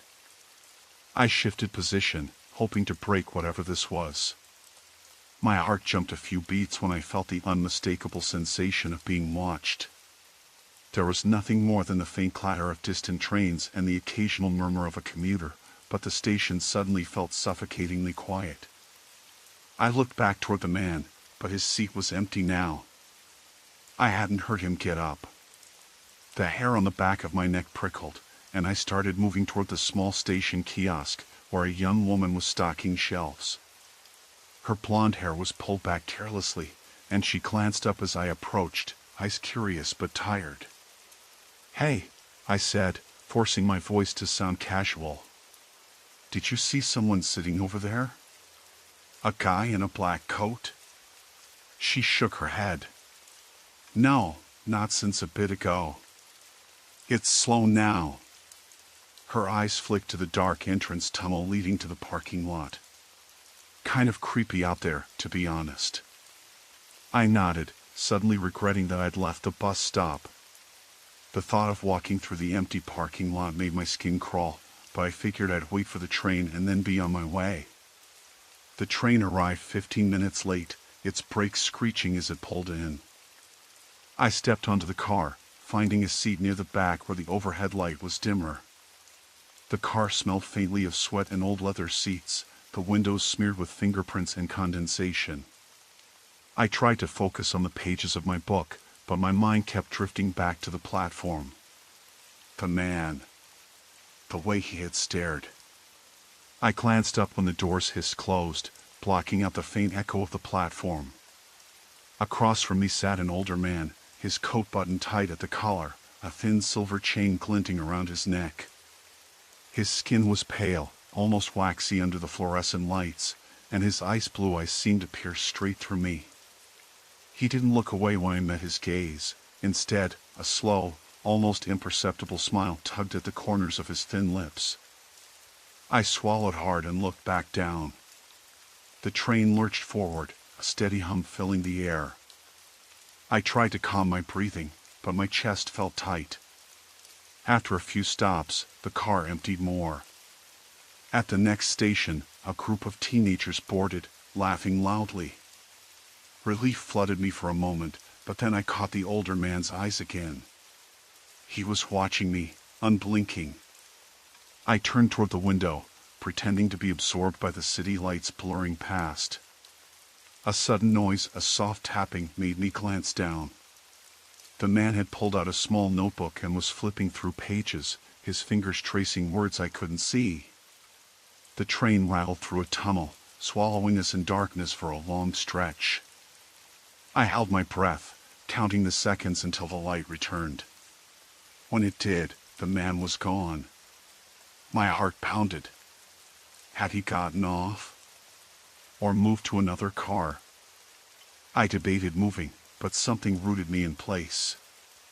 Maybe it was the exhaustion, or the fact that it was late and the train was nearly empty. I told myself it was paranoia. Then the tapping began again, softer this time, like someone gently knocking on a glass. I turned slowly, and there he was, standing just a few feet away, the notebook still in his hands. "I'm sorry," he said quietly, voice low and calm. "I didn't mean to scare you." I blinked, trying to process. "It's okay." He smiled again, but it didn't reach his eyes.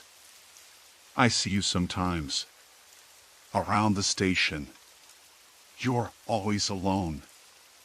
I nodded slowly, the words caught somewhere between curiosity and fear. He took a step closer. "Are you afraid?" The question felt like a knife. I swallowed. "I don't know." The train jolted, throwing us both slightly off balance.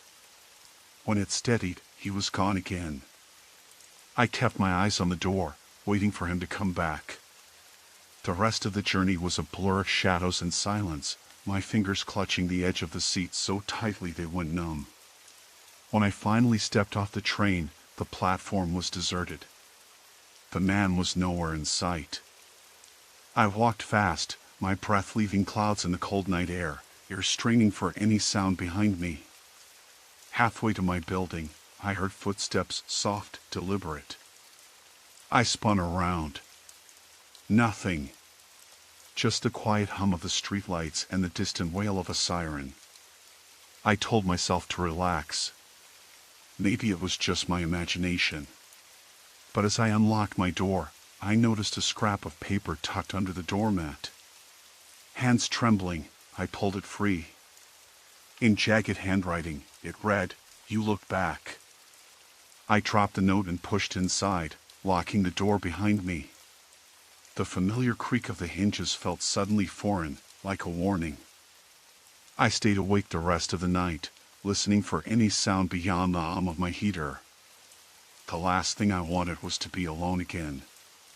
The old bus rattled beneath me, its worn suspension carrying a steady rhythm that did little to soothe my nerves.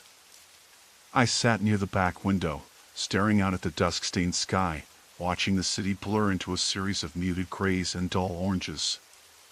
The driver had been quiet since the last stop, and a handful of other passengers were scattered in their usual silent, distracted ways. It was the 78 line, an unremarkable route through the outer neighborhoods, nothing special. Just a regular Tuesday evening ride home from the office. I glanced at my phone, no new messages, no missed calls. The battery was down to 15%, enough to keep me connected, but not much more. I tried to shake off the unease creeping up my spine. The day had been long and dull, filled with the kind of small office frustrations that didn't deserve this gnawing feeling in my gut. Maybe I was just tired. The bus slowed as we approached a stop that was practically a forgotten stretch of road. A narrow sidewalk ran alongside a tangle of overgrown bushes and a dimly lit row of townhouses with peeling paint and broken porch lights. The street lamps flickered sporadically, giving the whole area a patchy, uneasy glow.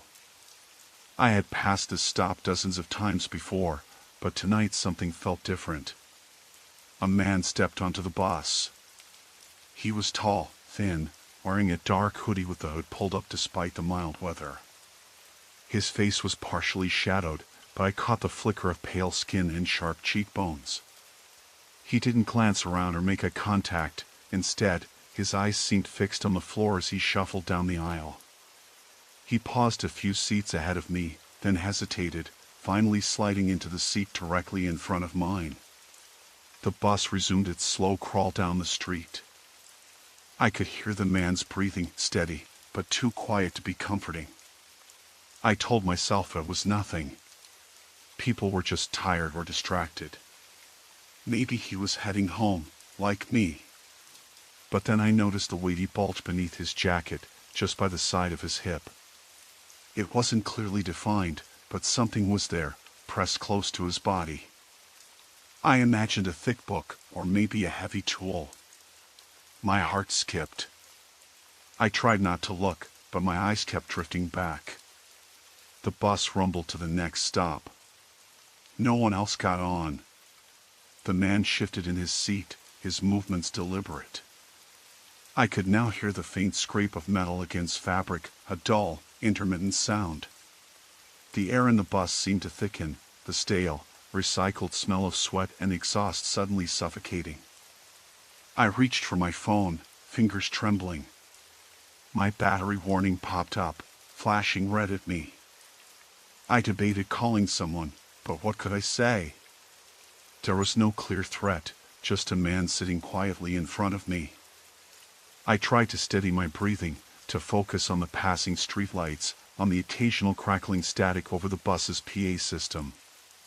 Then the man turned his head slowly, just enough so that I caught the glint of dark eyes beneath the shadow of his hood. They weren't angry or aggressive, just cold and unreadable. His gaze locked on mine for a brief second, long enough to make me flinch. Then he looked away, back to the window. A shiver ran through me, despite the warmth inside the bus. I noticed the other passengers avoided looking at him too, their bodies stiffening subtly in their seats. The bus driver glanced in the rearview mirror, a brief flicker of concern crossing his face before he returned his eyes to the road. The bus creaked as it took a sharp turn, and I leaned against the window, trying to compose myself. The man's presence was a shadow looming over the whole ride, his every small movement amplified in the tight, enclosed space. I felt trapped, hemmed in by this silent stranger and the slow, grinding progress of the bus. At the next stop, a young woman got on, clutching a backpack tightly to her chest. She hesitated when she saw the man, her face paling just slightly. She chose a seat near the front, as far from him as possible. Her hands shook as she pulled out her phone. I wondered if she saw something I didn't. The bus grew quieter, the few remaining passengers sinking deeper into themselves. I could hear my own heartbeat pounding in my ears. The man shifted again, and this time, I saw the outline of something metal, the handle of a knife or a similar object pressed against his thigh. My mind raced. Should I say something? Alert the driver? Pretend not to notice and hope the ride ended soon? We reached the stop where I was supposed to get off, a small cluster of lights marking the edge of a rundown residential block. The bus slowed, and I stood, fumbling with my bag. The man's eyes flicked to me again, and I caught a flicker of a half-smile, a motion too subtle to be friendly. I stepped off the bus quickly, grateful for the cool night air. I started walking briskly toward home, the uneven pavement bumping beneath my feet. I told myself the man was just another commuter, that I was overreacting. But every shadow, every distant noise made me jump. When I reached my front door, I hesitated, glancing back down the street.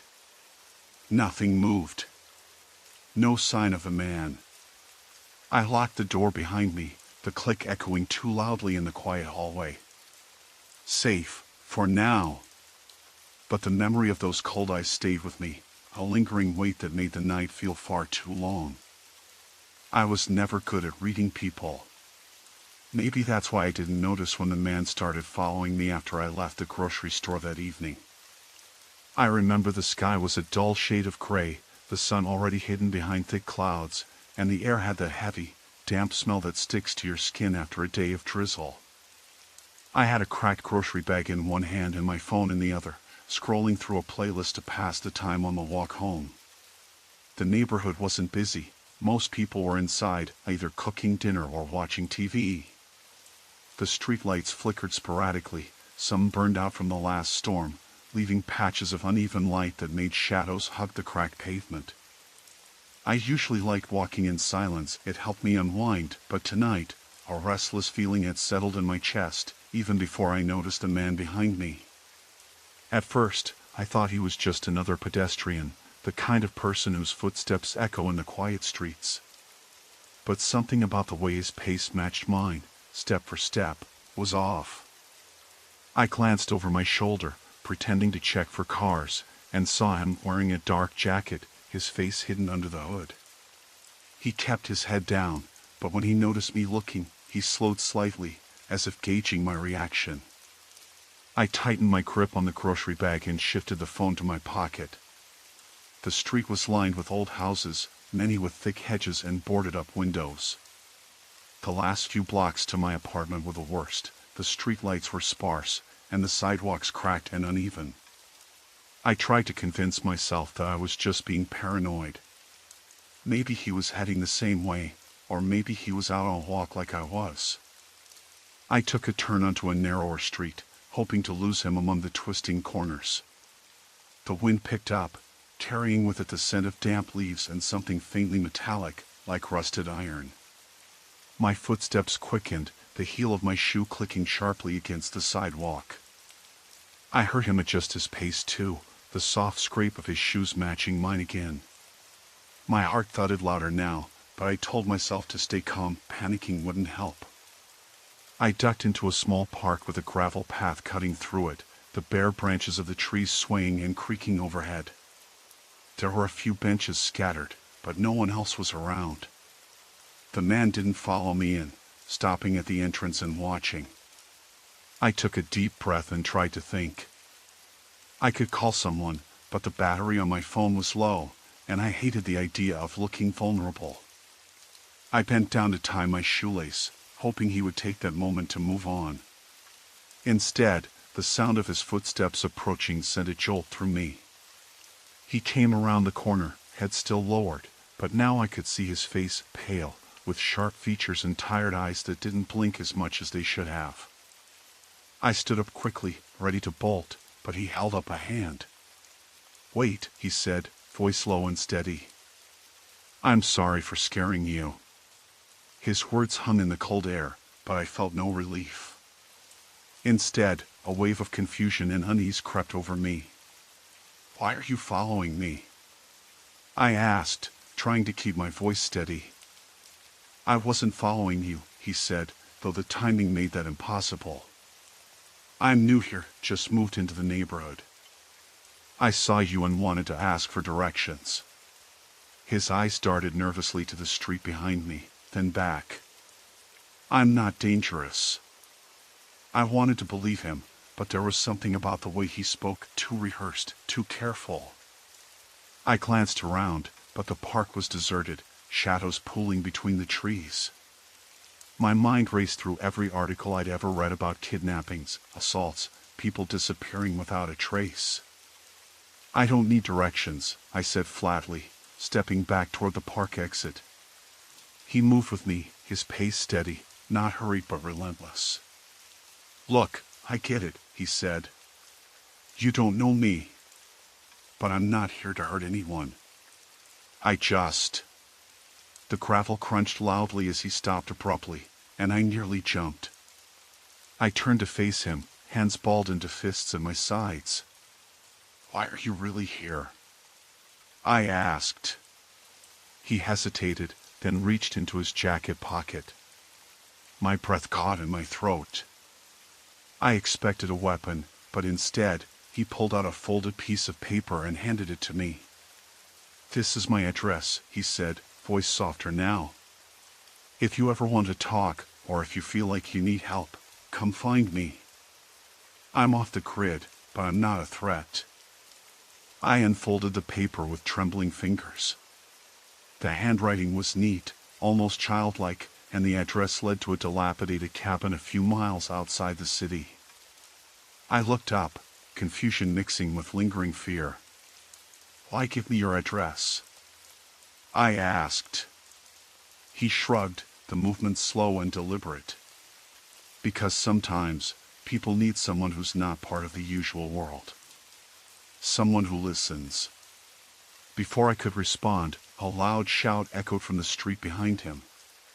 He flinched and looked toward the noise, a group of teenagers yelling and running past the park entrance, their laughter sharp and jagged against the quiet night. He glanced back at me, a flicker of something unreadable in his eyes. "I should go," he said, turning away. As he disappeared into the shadows, I felt the weight of the paper in my hand grow heavier. I wanted to throw it away, to forget the encounter entirely. But I kept it folded in my pocket and hurried home, the unease settling deeper than before. Inside my apartment, I locked every door and window twice, the sound echoing in the small space. I sat on the couch, the grocery bags still on the floor, and stared at the darkened street through the window. The man's face lingered in my mind, the way his eyes seemed both lost and searching. I didn't sleep that night. Every creak and groan of the old building set my nerves on edge. Was he really just a lonely newcomer? Or was there something darker beneath that calm voice and steady eyes? The paper burned in my pocket, a silent reminder that sometimes, the real horror isn't what lurks in the shadows, it's the strangers who find their way into your life when you least expect it. I didn't hear from him again, but I couldn't shake the feeling that I wasn't the only one he'd approached that night. And somewhere, in the back of my mind, I knew that this was just the beginning. Story 4, Silent Footsteps Behind Locked Doors. I was driving home from work when I noticed the first sign that something wasn't right. It was just after 9 p.m., a late shift at the hospital having run longer than usual. The highway was mostly empty, the kind of quiet stretch that makes every sound echo a little too loud. The streetlights flickered intermittently as I passed under them, casting long shadows that shifted across the pavement like restless ghosts. The air smelled faintly of wet asphalt and pine, a scent I usually found calming on these drives, but tonight it felt heavy, almost suffocating. I glanced in the rearview mirror and caught the tail lights of a car a little too close behind me. At first, I thought it was just another late commuter, but the vehicle, a dark-colored sedan, stayed glued to me, mirroring every turn, every acceleration. The highway curved ahead, and I slowed slightly to take the exit I always did, expecting the car behind to do the same. It did, but it didn't take the same exit. Instead, it stayed on the main road. I felt a brief flicker of relief, but it was quickly replaced by unease. Why had it followed me that far? I shook my head, telling myself I was imagining things. Maybe someone had been going my way and just slowed down for a moment. I tried to focus on the familiar scenery, the gas station on the corner, the stretch of old, shuttered storefronts that had long since closed, and the predictable rhythm of my ride home. The anxiety, though, crept up my spine like a slow, cold drip. When I turned down the narrow street leading to my apartment complex, the streetlights here were dimmer, more spaced out. The trees lining the sidewalk swayed in a breeze I couldn't feel on my skin. I pulled into my parking spot and killed the engine.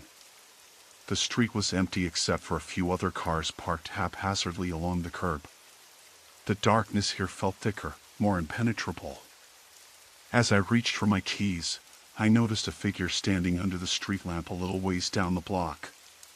The light was too weak to make out much, but the person wasn't moving. I froze. The figure's posture was unnatural, too still, too deliberate. Usually when someone stood on the street late at night, they were either on the phone or pacing nervously. This person was just there, unmoving, as if waiting for something. I unlocked my door and hurried inside, locking it quickly behind me. The walls of my apartment were thin, and I could hear the faint hum of the refrigerator and the distant sirens drifting in from the city. I tried to shake off the feeling of being watched, but it lingered like a shadow at the edge of my mind. I checked my phone. No missed calls or messages. The battery was low, and the screen dim, but I scrolled through the notifications one last time before setting it on the table. Then I heard it, a soft tapping at my window. My apartment was on the second floor, so I wasn't expecting anyone outside, especially not at this hour. The tapping came again, rhythmic and deliberate. I approached the window slowly, heart pounding in my ears. Peering through the grime on the glass, I saw nothing but the empty courtyard below. No one was there. I convinced myself it was just a branch scraping against the glass in the breeze. But then the tapping returned, louder this time, and not on the window, but on the door. I didn't have a peephole, but the door was old enough that I could see a narrow crack of light from the hallway when I pressed my eye against it. No one was there. But the tapping continued, gentle yet insistent. I backed away and called out, my voice shaking more than I expected. "Who's there?" No answer. The tapping stopped. The silence that followed was so thick it seemed to press against my ears. I kept the lights on, sat down with my back to the door, and tried to steady my breathing. After what felt like an eternity, I heard footsteps in the hall. Slow. Measured. They stopped right outside my door. My whole body tensed. Then, a voice whispered, "Hey." I didn't recognize it. It was low, rough, but not enough to be threatening outright. Still, the way the words were spoken, the deliberate, almost casual tone, put me on edge. I didn't respond. "Look, I'm sorry to bother you," the voice said, "but I think you dropped this." Something clinked softly on the floor. I looked down and saw a set of keys lying just inside the door. They weren't mine. I glanced through the crack again, but the hallway was empty. My hand shook as I picked up the keys and slid the door lock tighter. The footsteps retreated. I sat back down, heart racing, mind spinning with questions. Who had been trying to get in? How did they know where I lived? The logical part of me kept insisting it was some kind of prank or mistake, that the keys belonged to a neighbor or a maintenance worker who had dropped them. But the rest of me knew the truth was far less comforting. I didn't sleep that night, not really. Every noise outside sounded like someone sneaking closer. Every shadow in my apartment became a lurking presence. When dawn finally broke, I forced myself out of bed and out the door, determined to find out who the keys belonged to. The apartment manager was at the leasing office. She looked surprised when I showed her the keys. "Oh, those," she said, frowning. "They're from one of the units on the other side of the building. We had some reports of strange people around last week, but nothing concrete. I'll check it out." I thanked her, but the unease settled deeper in my chest. The fact that someone had been near my door, pretending to be considerate enough to return lost keys, it was too careful, too staged. That evening, as I left for work again, I scanned the parking lot more carefully. A car was parked farther down the lot, one I hadn't seen before. No lights on, no movement inside. I thought about calling the police, but the thought of explaining this felt humiliating, like I was overreacting to a harmless stranger. Instead, I walked briskly to my car, glancing over my shoulder and gripping my keys tightly in my hand. I started the engine and drove away, but the feeling didn't leave me. It was just the beginning. I left the diner around 9:30, the night air already cool enough to make me regret not grabbing my jacket. The street lamp outside sputtered intermittently, casting uneven pools of orange light on the cracked sidewalk. I glanced down at my phone, no missed calls, no new messages. The walk back to my apartment wasn't far, maybe 10 minutes tops, but by then the chill had settled deeply under my skin, and the quiet around me felt heavy. The neighborhood was quiet, as usual. A few cars parked along the street, their windows dark. From a distance, I could hear the faint hum of a television through the thin walls of the row houses. It was the kind of silence that almost begged you to notice it, like something was missing, though I wasn't sure what. The only sound beyond my footsteps and an occasional rustle of dead leaves was an old dog barking somewhere down the block, sharp and abrupt. I kept my hands in my pockets, fingers tightening around my keys. The more I walked, the more I noticed how empty the street was. I passed the corner store, its neon sign flickering open despite the late hour. Behind the glass, the clerk, a man in his 50s with a mop of graying hair, stood slouched against the counter, watching a muted baseball game on an old TV. He caught my eye and gave a nod. I nodded back, feeling a little comforted by the normalcy. That's when I heard it, a soft, dragging sound behind me. At first, I thought it was my imagination, or maybe the wind shifting some trash across the pavement. But then it repeated, slow and deliberate, the scrape of something heavy on concrete. I stopped and turned quickly, scanning the street. It was empty. Just me, the cracked sidewalks, and the dim streetlights glaring down. My heart ticked up, a little faster than usual, but I told myself I was being paranoid. Maybe someone else was walking a dog or dragging a cart. Still, I kept moving, faster now, trying to make it back before whatever it was caught up.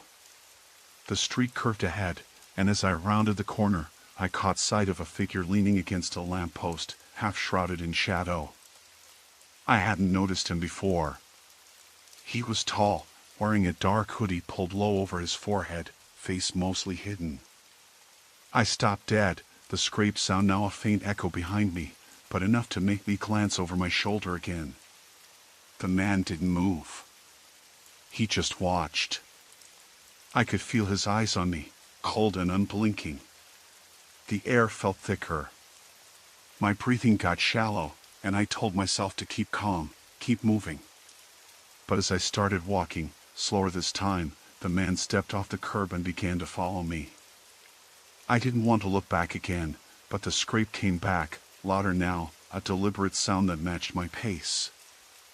I quickened my steps, heart hammering in my ears, but every time I glanced sideways, there he was, keeping distance but definitely trailing me. I turned down a side street, a narrow alley between two old brick buildings. The alley was littered with broken bottles and stray newspapers rustling in the breeze. No streetlights here, just a faint glow from a distant porch light. I assumed anyone following me would hesitate to come in here, but the footsteps followed, slower but steady. I pressed my back against the cold brick wall, trying to catch my breath. The sound of scraping stopped. Everything went quiet except for my own ragged breathing and the distant hum of traffic beyond the alley's mouth. I stayed still, eyes fixed on the alley entrance, heart pounding. Then, a shadow shifted in the darkness. A figure stepped into the dim light, the hoodie still obscuring most of his face, but there was something familiar about the way he moved. I strained to see him, the pulse in my throat so loud I was sure he could hear it. "Hey," I said, voice cracking. "Who's there?" No answer. I inched backwards, but my foot hit something soft, an empty plastic bottle, I realized just before it clattered loudly to the ground. The sound echoed off the alley walls, and suddenly the figure was moving toward me.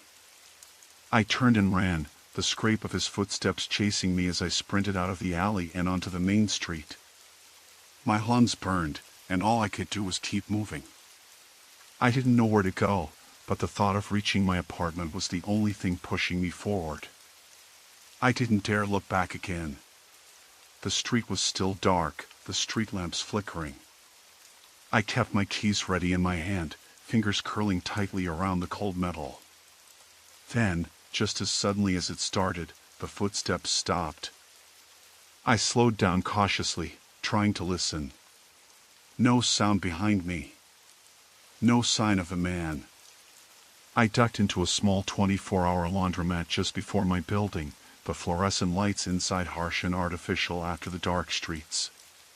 There was one other person inside, folding clothes at a table by the window, a middle-aged woman with tired eyes and a cigarette dangling from her lip.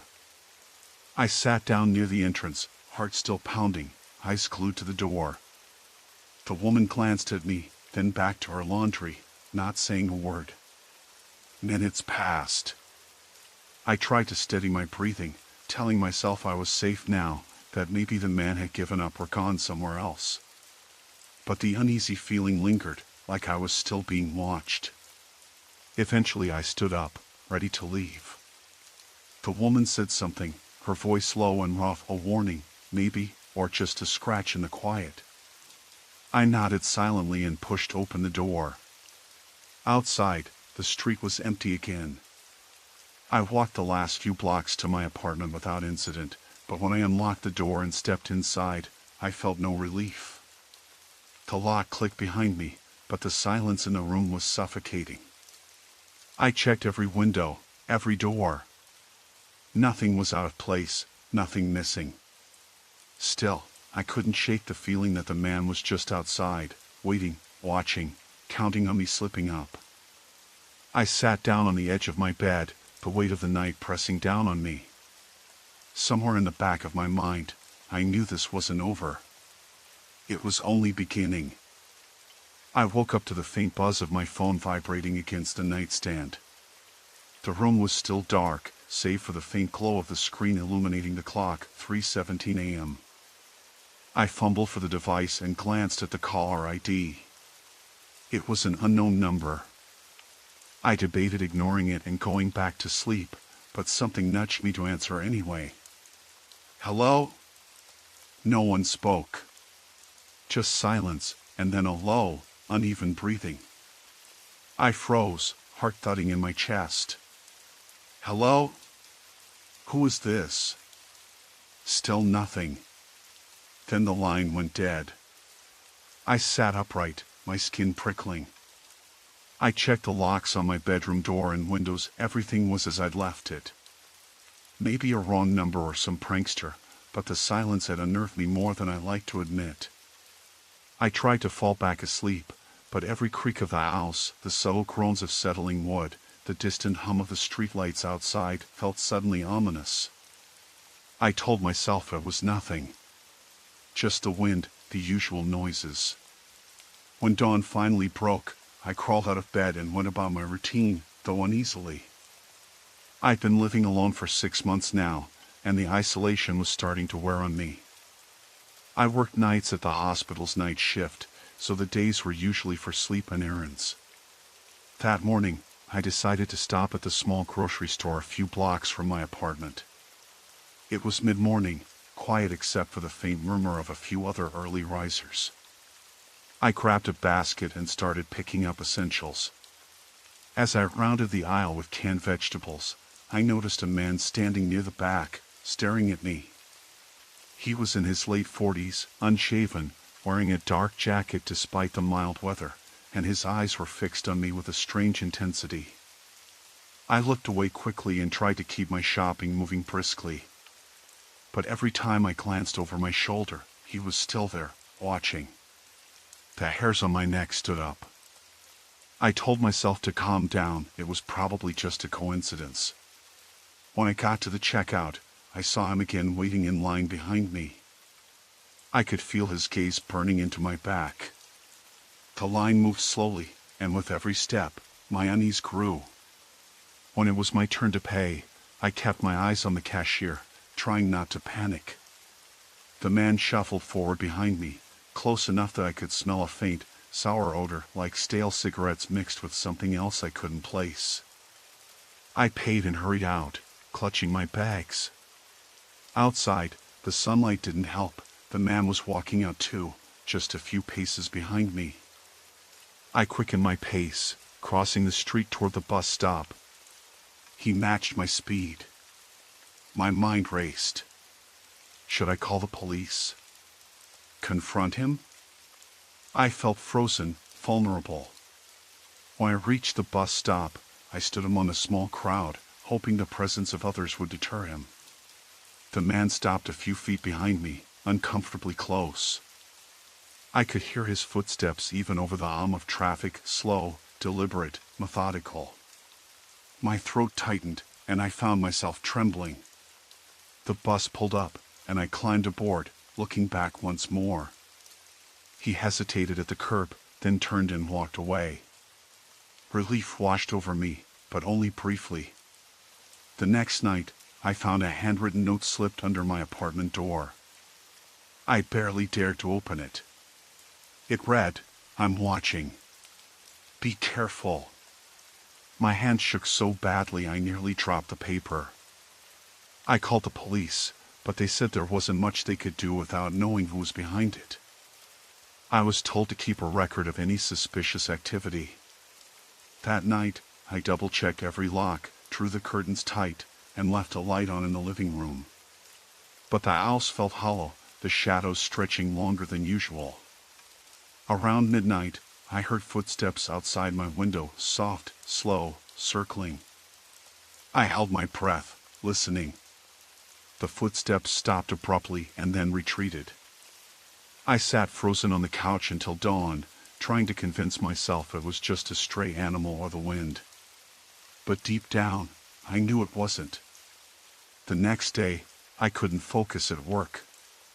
Every sound around me felt like it was amplified, the ring of the phone, the shuffle of papers, the whisper of voices.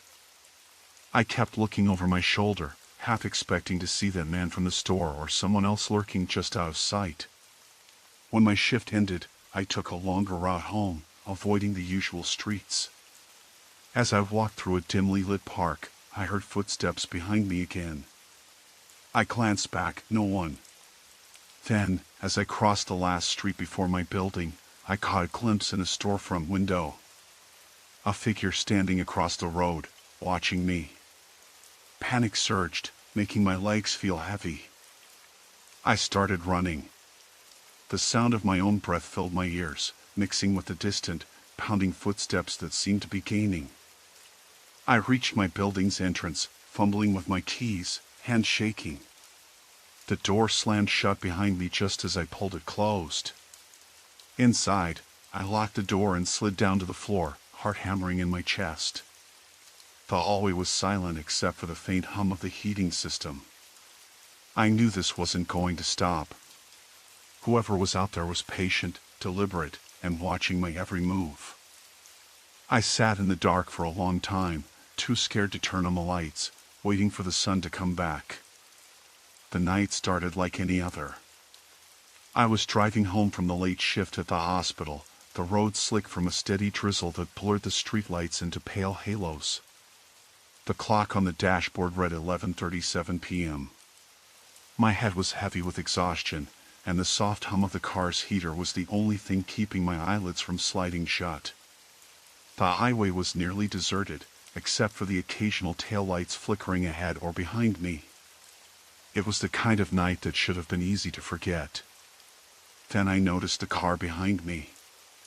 At first, I thought it was coincidence. The sedan had been trailing me for maybe 10 minutes, nothing unusual on a quiet road like this. But as I took a right turn onto the narrower side street leading to my apartment complex, the car followed without hesitation. I glanced in the rearview mirror and saw the headlights flicker. The driver didn't flash the eye beams or make any sudden moves, just stayed a steady step behind me. I slowed down. The rain was picking up now, making the windshield streak and glisten. My hands gripped the steering wheel tighter, knuckles whitening. I debated pulling over somewhere public, but the only place nearby was a closed gas station, and the flickering neon sign looked dead inside. Besides, I didn't want to draw attention. I tried to stay calm. Maybe it was someone headed home the same way. Maybe I was just being paranoid.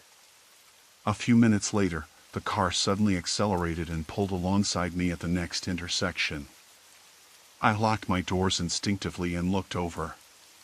The driver was a man mid-30s, scruffy beard, wearing a dark hoodie.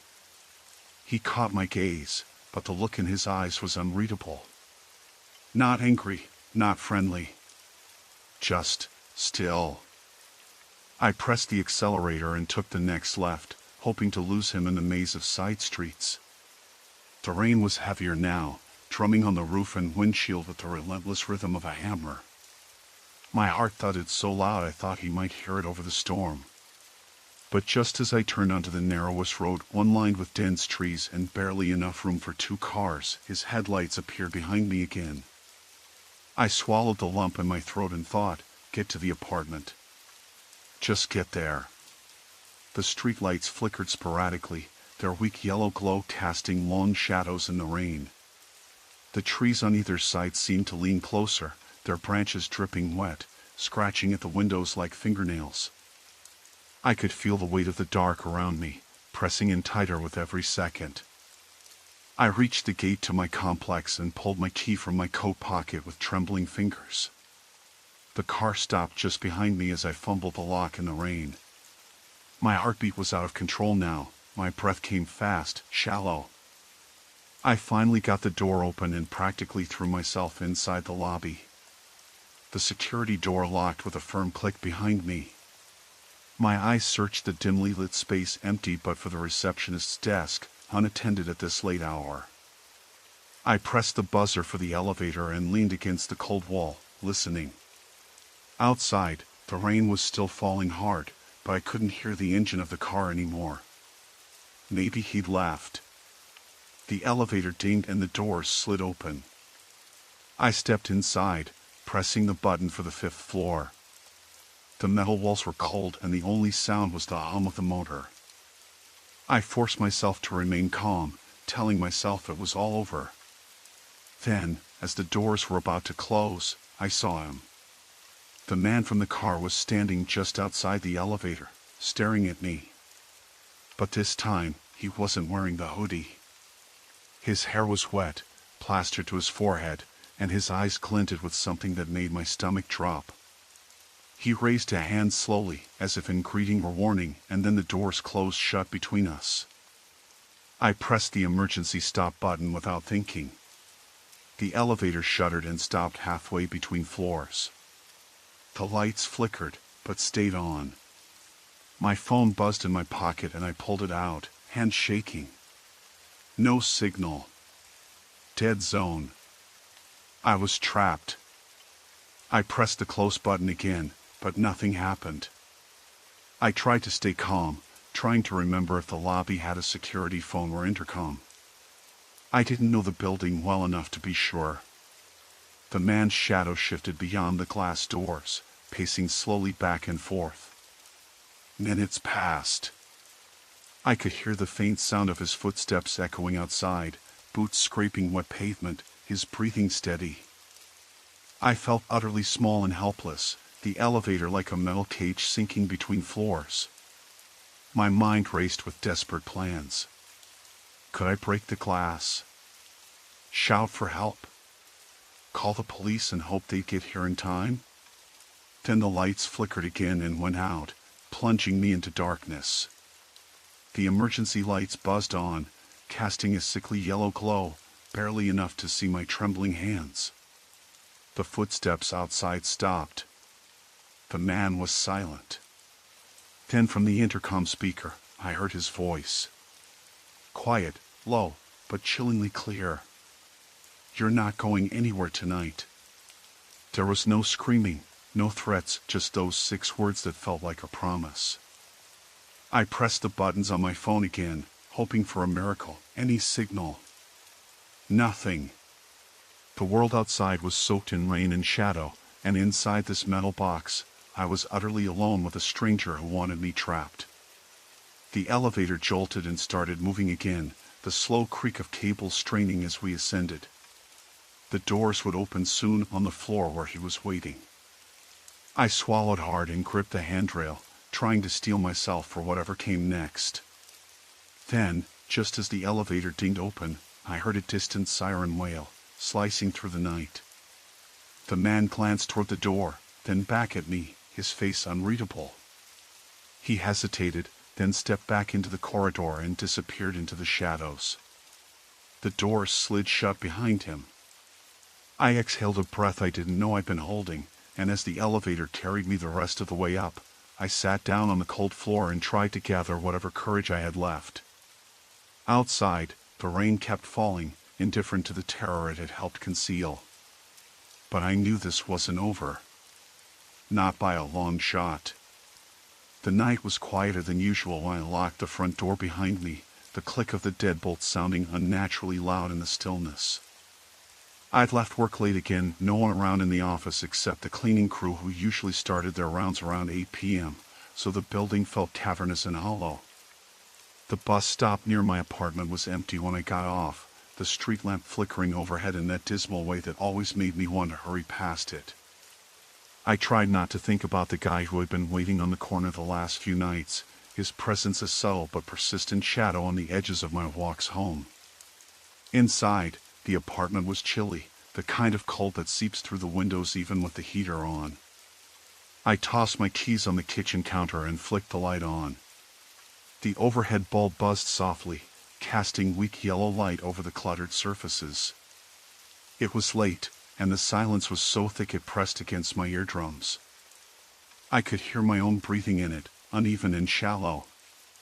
I grabbed a glass from the cupboard and filled it with water, then leaned against the counter, trying to shake the feeling that something was off. Maybe it was the way the city had been quieter lately, the usual hum of late-night traffic replaced by distant sirens and the occasional bark of a stray dog. Maybe it was just my nerves. I told myself to stop watching the windows like a trapped animal. But then, from the living room, I heard it, a soft tapping against the glass. I froze, the glass halfway to my mouth. It couldn't have been the wind, the window was closed and the night still. I dropped the glass back on the counter, the faint clink echoing in the silence. The tapping came again, slower this time, deliberate. My heart hammered as I crept toward the window, the wooden floor cool under my bare feet. Peering through the curtains, I saw nothing but the empty street, shadows stretching between the dim pools of light. No tree branches, no stray animals, no people. I exhaled shakily and turned away. Just my imagination. I locked the window anyway, double-checking the latch before pulling the curtain shut. The sound had been so faint, so slight, it didn't make sense. I went to the bedroom to change out of my work clothes, but I couldn't shake the feeling of being watched. The air tasted stale, as if something had been closed in here too long. When I glanced at the mirror, my reflection looked back with wide eyes and pale skin. That's when I noticed the small smudge on the glass, almost like a fingerprint, but too vague to be sure. I wiped it off, but the sense of intrusion lingered. I tried to focus on something else. My phone buzzed on the bedside table, a text from my friend Mark, asking if I wanted to grab coffee tomorrow. I typed a quick yes, then set it aside. Maybe talking to someone would help. As I lay down, the tapping returned. This time, it wasn't the window. It was the wall behind my bed, a slow, rhythmic knocking, like fingertips drumming on plaster. My throat tightened. I sat up, heart thudding, and pressed my ear to the wall. The knocking stopped. I waited, breath held, but only silence answered. I told myself it was the building settling. Old apartments made strange noises all the time, but I couldn't shake the dread pooling in my stomach. I checked the locks on the door again. Deadbolt secure, chain latch in place. The peephole showed only the dim hallway light. No one there. I tried to convince myself to go back to sleep, but my body wouldn't cooperate. Suddenly, the front door buzzer sounded 3 sharp buzzes in quick succession. My heart leapt into my throat. I sat frozen on the bed, listening. No footsteps, no voices. I didn't answer. The buzzer kept going, repeated in short bursts with no pause, like someone tapping impatiently on the doorbell. It finally stopped after a minute, and I waited another 5 before creeping to the door to look through the peephole. Nothing. I unlocked the door just a crack and glanced out. The hallway was empty, sterile, no sign of anyone. That's when I noticed it. A small piece of paper slipped under the door. I hesitated, then bent down and picked it up. The handwriting was messy, scrawled in black ink, "I see you." My hands trembled as I straightened. The air was suddenly thick, suffocating. I wanted to call the police, but what would I say? A strange note? No direct threat. It could be a prank, or worse. I shoved the paper in my pocket and bolted the door. For the first time that night, I turned on every light in the apartment. The hum of the bulbs was a small comfort in the overwhelming quiet. I sat on the couch, every nerve taut, listening for the smallest sound. The city's noises had vanished entirely. No cars, no sirens, no footsteps outside. Minutes dragged by. Then the phone rang. I jumped, nearly dropping it. The caller ID was blocked. I debated ignoring it, but my fingers trembled and I answered. "Hello?" My voice was small. Silence. Then, a whisper so low I could barely hear it. "You shouldn't have seen me." The line went dead. I dropped the phone onto the couch, heart racing, the blood pounding in my ears. What had started as a creepy feeling was now a nightmare made real. I sat there, paralyzed, until the first faint light of dawn bled through the curtains. The city slowly woke again, the distant rattle of garbage trucks, footsteps on the sidewalk, the murmur of early risers. I didn't sleep. I didn't move. The note was still in my pocket, and my phone sat on the table, silent and ominous. I knew this wasn't over. Someone was inside my life now. Watching. Waiting. And this time, I was sure, it wouldn't be a simple prank anymore. Story 5, Silent Hands in the Dead of Night. I didn't think much of it at first. It was just another late-night shift at the grocery store, the kind of place where the hum of the freezers and the flicker of the fluorescent lights blurred into background noise after a while. I was wrapping up inventory in aisle 7, folding boxes and stacking canned beans when I noticed the door to the employee break room was slightly ajar. I was sure I had closed it earlier that evening, but maybe I hadn't pushed it all the way. The small room was pitch dark, the only illumination coming from the dim light spilling in from the main store. I shrugged it off, figuring one of the other clerks must have left it open. The clock above the register ticked toward midnight. Outside, the parking lot was mostly empty.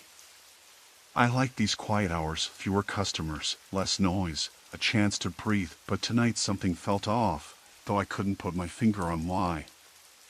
I finished my inventory list and headed toward the break room, planning to grab a quick coffee before closing. That's when I first heard it, the faintest shuffling sound from the back storage area, behind the produce section. It was soft enough that I thought I might have imagined it. I'm not usually jumpy, but the store had been hit by break-ins last year, some petty thefts here and there, and though security cameras were installed, they weren't always monitored live. I told myself it was probably the janitor finishing his rounds or maybe a stray rat. Still, I put down my clipboard and walked cautiously toward the back, passing under the humming fluorescent bulbs that buzzed overhead. As I neared the storage door, the air suddenly felt cooler, the way it does when you step into a basement or a walk-in cooler. The door was cracked open, just like the break room door, and I could see a narrow sliver of darkness beyond it. I called out softly, "Hello?" No answer. The shuffling sound came again, this time a little louder, like someone was moving boxes or dragging something across the floor. My heart sped up. I rounded the corner, and the smell hit me, not the usual warehouse scent of cardboard and cleaning products, but something metallic, faint and sour, like old sweat or rusted iron. I flicked on my phone's flashlight and stepped inside. The beam cut through the darkness, bouncing off rows of stacked crates and pallets. At first, I saw nothing unusual. Then, near the far wall, something caught my eye. A pair of worn sneakers peeking out from behind a stack of empty boxes. I froze. "Hey," I said, my voice cracking. "Who's there?" No movement. The shuffling stopped. Silence settled thick and heavy around me. I felt the weight of my breath in my ears. Slowly, cautiously, I edged closer, shining the light toward the shoes, then the legs of a man, curled up, face obscured by a hoodie. "Are you okay?" I asked, half afraid, half angry. "What are you doing here?" He didn't respond. My mind raced. Was he homeless, hiding out? Or worse, someone who'd broken in to steal, or, God, what else? I reached toward the radio clipped to my belt. "Store security," I said into the mic. "I found someone in the back storage. Please send someone over." The radio crackled.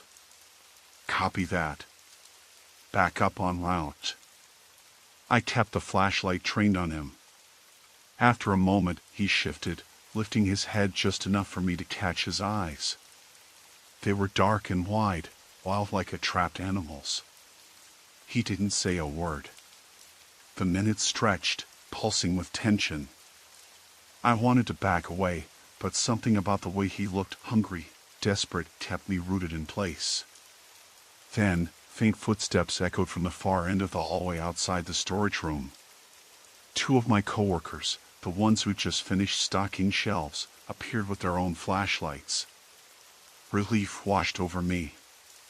"There he is," I said, pointing. They moved in, ready to escort the man out. But as they approached, he suddenly scrambled to his feet and darted past us, crashing through the double doors leading to the delivery dock. "Stop him!"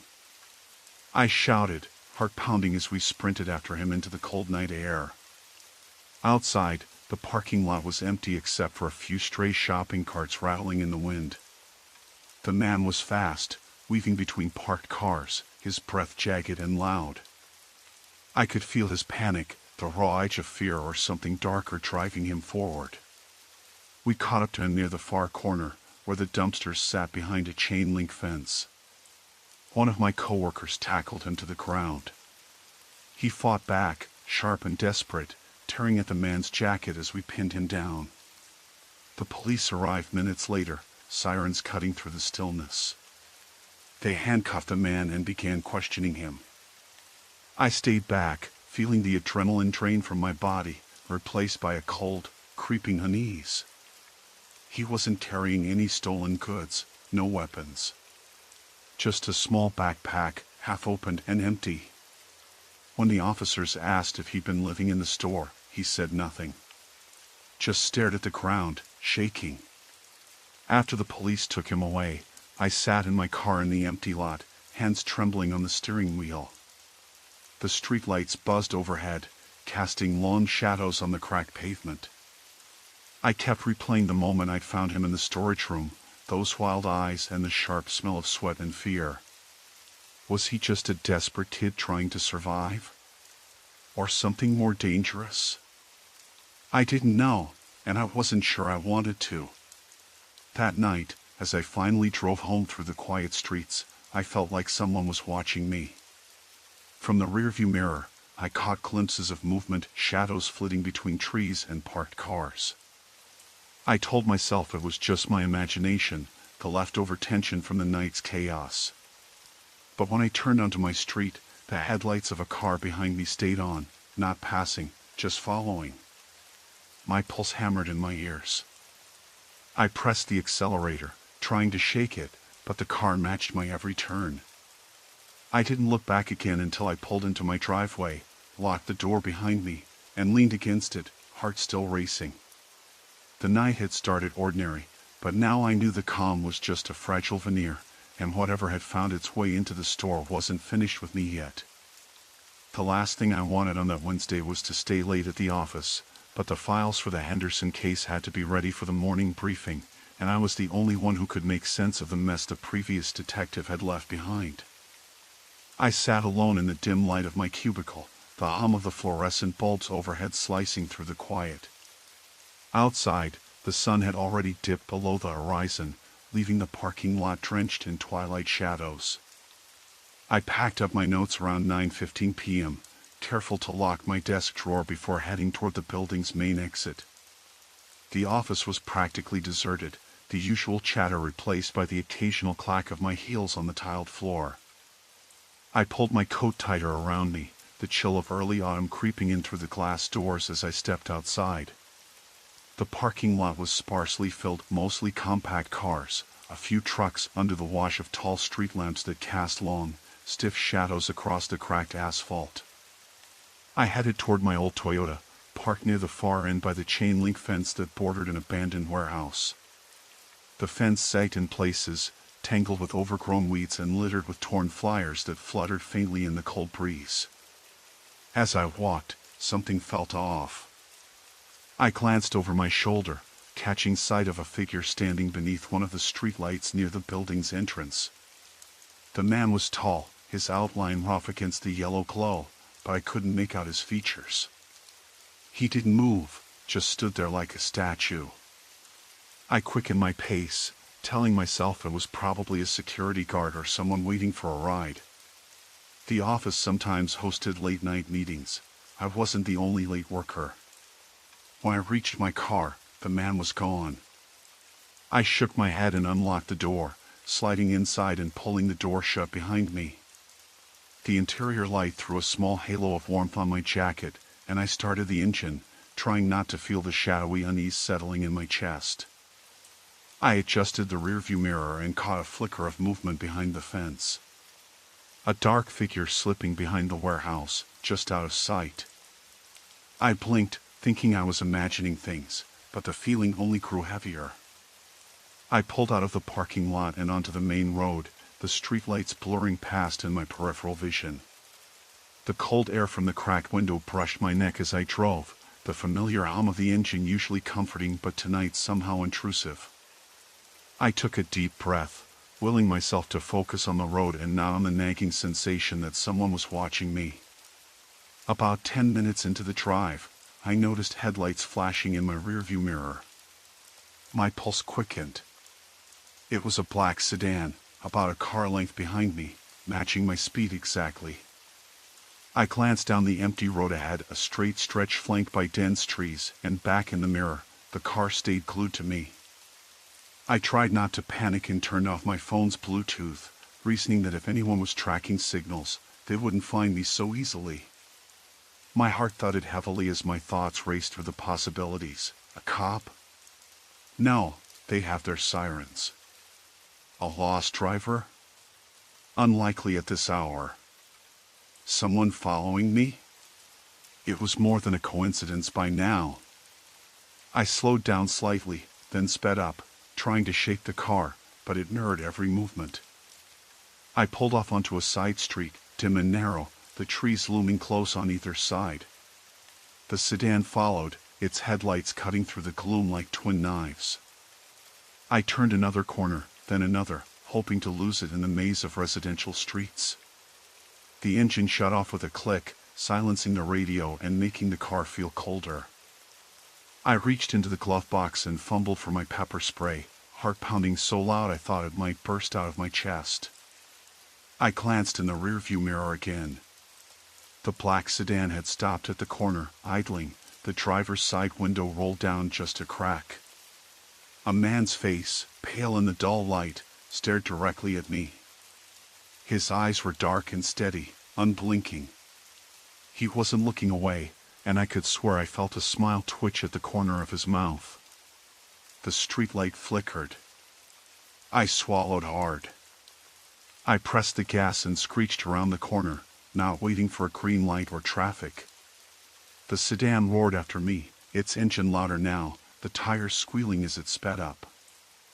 I forced myself to stay on the main road, where I could at least see a few streetlights and hope for other cars or people. Ahead, an intersection came into view. I saw a gas station, its neon sign buzzing in the darkness, and pulled in, desperate to be around someone, anyone. I parked under the bright fluorescent canopy, my fingers trembling as I locked the doors and sat holding the steering wheel. The sedan slowed and then stopped at the edge of the gas station lot, engine idling, headlights aimed straight at me. The man's silhouette was clear now, and he stepped out, long and deliberate. He didn't hurry, just walked with that slow, confident pace that made my skin crawl. I locked the doors again, pressing my back against the seat. I reached for my phone, but the screen was black, no signal. My heart skipped, and I tried again. Nothing. The man stopped a few feet from the passenger side window, peering inside. I couldn't see much, dark jacket, dark hair, no expression I could read. Then, he pulled something from his pocket, a folded piece of paper, and pressed it against the glass. I didn't move for a long second, trying to control my breath, until I finally leaned forward and peered down at the note through the window. The yellow paper was smeared with dirt, the handwriting messy but legible. I know where you live. I froze, the words sinking in with a cold, paralyzing weight. I wanted to scream, to honk the horn, to run, but I was trapped in my own car, lungs tightening as a wave of helplessness washed over me. The man backed away slowly, turned, and walked toward the street. I watched him go, my hands shaking, barely able to process what had just happened. He didn't look back. Maybe he wanted me to see the message, or maybe it was a warning. Either way, I knew I wasn't safe. After what felt like an eternity, I started the engine, fumbled for the gas, and pulled out of the lot. I kept driving, faster this time, eyes darting to every shadow, every movement at the edges of my vision. Somewhere deep down, a small, stubborn voice told me this was only the beginning. The night I went out to grab a few groceries, I thought it would be nothing more than a quick errand.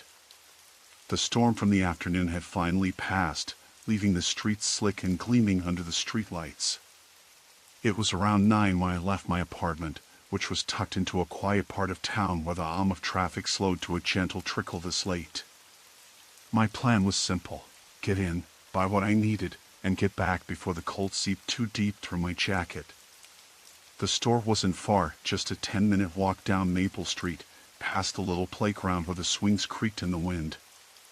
Because the rain had cleared the air, the night smelled sharp and fresh, but there was also a distant, persistent smell of smoke. I couldn't tell if it was from someone's fireplace or a garbage bin smoldering somewhere off in the distance. Inside the grocery, the fluorescent lights buzzed faintly, washing the aisles in harsh white. The store was nearly empty, just me and one older man who was slowly making his way down the bread aisle, muttering to himself. I shuffled past, picking up a loaf of rye and some milk. As I moved to the checkout, I caught a glimpse of the man watching me with an odd intensity that didn't sit right. His eyes weren't the usual vacant stare of someone lost in thought, but sharp and fixed, like he was trying to commit my face to memory. I forced myself to smile politely at the cashier, a young woman with tired eyes and a name tag that read Jenna. She gave me a brief nod as she rang up my items. The man shuffled behind me in line, still mumbling under his breath, and I felt a flicker of unease, but I told myself it was nothing. People muttered all the time, especially when they were lonely or bored. When I stepped outside, the night had grown colder, the wet pavement glistening under the street lamps like a dark mirror. I pulled my jacket tighter and started walking back toward my apartment, the grocery bag in one hand and my phone in the other. That's when I noticed the footsteps behind me. They weren't immediately close, just faint at first, matching my pace, and I figured it was someone else out walking or returning from a late shift. I turned down an alley to cut a block off, and the footsteps paused, then resumed after a brief silence, a little faster this time. My heart ticked up a notch. I glanced back but saw nothing more than shadowed shapes cast by the streetlights. The alley smelled of damp concrete and something metallic, like old rusted pipes or forgotten trash cans. The wind whispered through the narrow space, carrying muffled city sounds that seemed oddly distant. I tried to keep a steady rhythm as I walked out of the alley and back onto the main street. The footsteps followed, now unmistakably close and deliberate. Panic trickled in, cold and slow.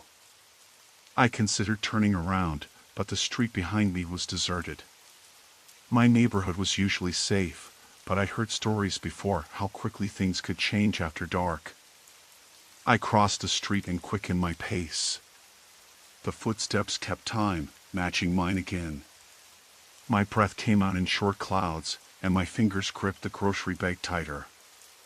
I thought about pulling out my phone to call someone, but the battery was low, and I didn't want to waste it if I could avoid confrontation. At the next corner, I darted left, heading toward a small park where I knew there'd be a few joggers and dog walkers even at this hour. The park was dimly lit, the faint glow of lamps barely cutting through the thick clusters of trees. As I neared the entrance, I saw a figure leaning against a lamppost, smoking a cigarette. They looked up as I approached, a man in a hoodie, his face mostly shadowed. For a brief second, I felt a strange hope that maybe this was just another late-night walker or someone I could ask for help. But as I got closer, the man flicked his cigarette to the ground and stepped into the shadows, disappearing between the trees without a sound. The suddenness made my stomach drop. I hurried through the park, ears straining for footsteps or any sound of pursuit. The crunch of leaves underfoot echoed, but I didn't hear anyone behind me. For a moment, I thought I'd lost whoever was following me. Relief washed over me, but it was thin and fleeting. Exiting the park, I spotted the warm glow of my apartment building's entrance just down the block. A few more steps, and I'd be safe inside. But as I quickened my stride, a car pulled up silently beside me, the engine idling. It was an old black sedan, the windows tinted enough that I couldn't see who was inside. The driver's side window rolled down slowly, revealing a man with a face I didn't recognize but who smiled too broadly, too deliberately. "Lost something?" he asked, voice low and casual, like we'd known each other for years. I shook my head, trying to keep my voice steady. "No, just heading home." He laughed softly. "Looks like someone's in a hurry. Running from shadows, maybe?" Something in his tone made me freeze. The smile didn't reach his eyes, and the way he leaned toward the window felt invasive, as if he was sizing me up, testing limits. "No, just cold," I said, taking a step back.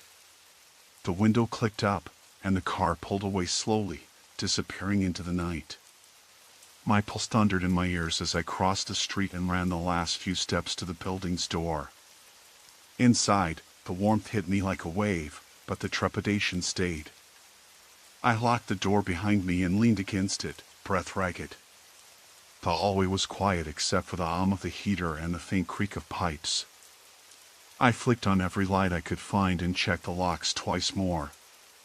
I told myself it was probably nothing, just paranoia born from a long day and a few coincidences. But when I looked out the peephole, I saw the black sedan parked across the street, the driver's face watching the building with that same slow, knowing smile. I backed away, heart hammering, and the sense of being watched pressed down, thick and suffocating. The storm had passed hours ago, but something darker was still out there, waiting in the night. The morning started like any other Thursday. I had planned to spend the day clearing out the garage, something I'd been putting off since last fall, and then maybe get to that stack of bills on the kitchen counter. The sky was overcast, but it wasn't cold yet, the kind of early fall air that clings with a damp weight, the leaves damp beneath my feet as I stepped out. I locked the front door behind me and headed to the garage, keys jangling in my hand. The neighborhood was quiet. The usual hum of distant lawnmowers and a dog barking twice, somewhere down the street, were the only sounds. Nothing seemed unusual.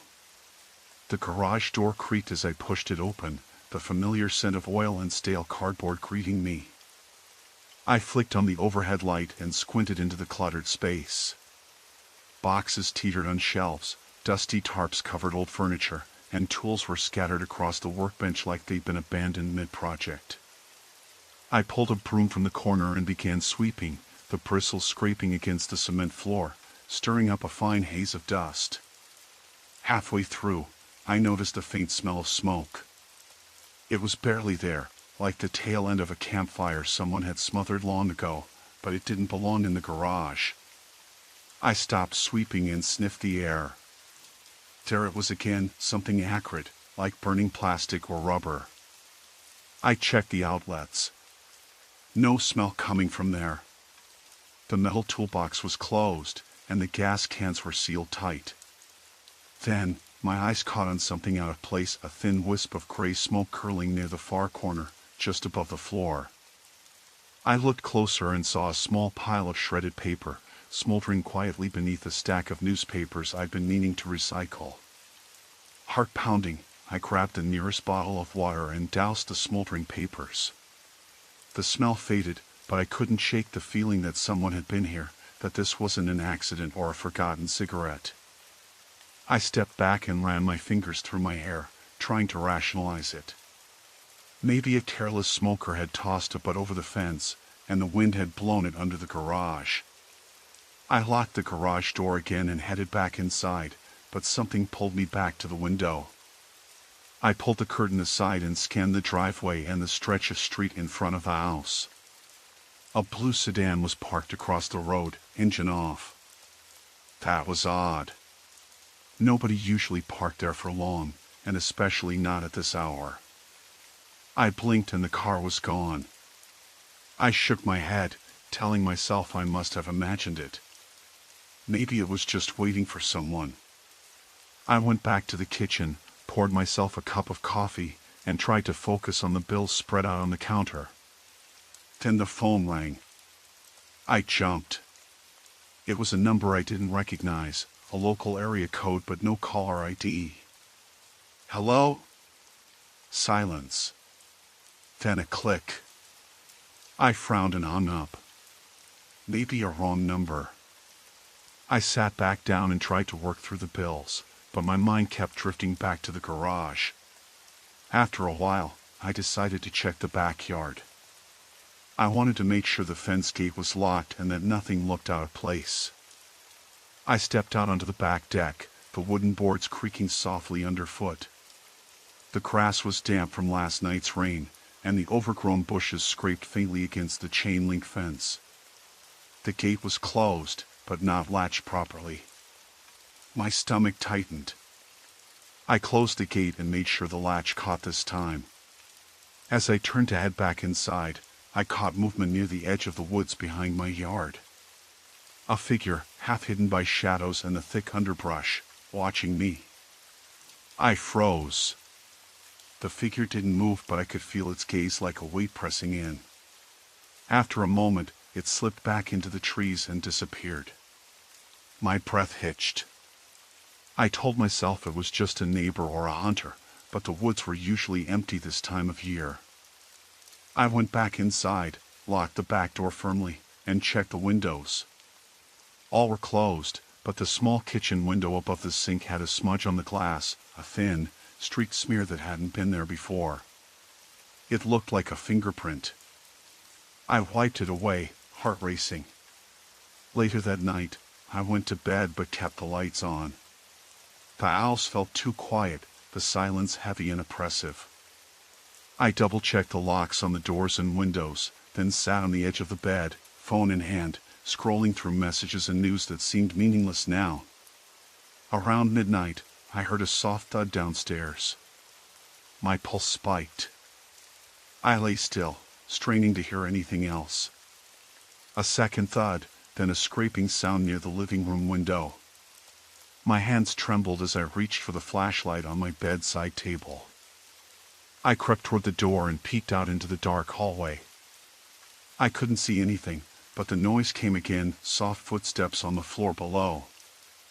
I swallowed hard, heart pounding so loud I was sure it would give me away. I grabbed my phone and dialed 911, whispering the address to the dispatcher. The footsteps stopped. I could hear my own breathing, sharp and ragged in the silence. Then, from outside the window, a low, deliberate tapping. 3 sharp knocks. I didn't move. Minutes later, the sound of sirens in the distance grew louder. Relief flooded me, but it mixed with a cold dread. Someone had been out there, watching, waiting. I wanted to believe it was a random prowler, nothing more, but the scratches on the windowsill where the tapping had been, they looked deliberate. The police arrived, flashlights cutting through the dark as they searched the perimeter. They found no signs of forced entry, nothing stolen, and no one lurking nearby. I was told to be cautious, to call immediately if I noticed anything else.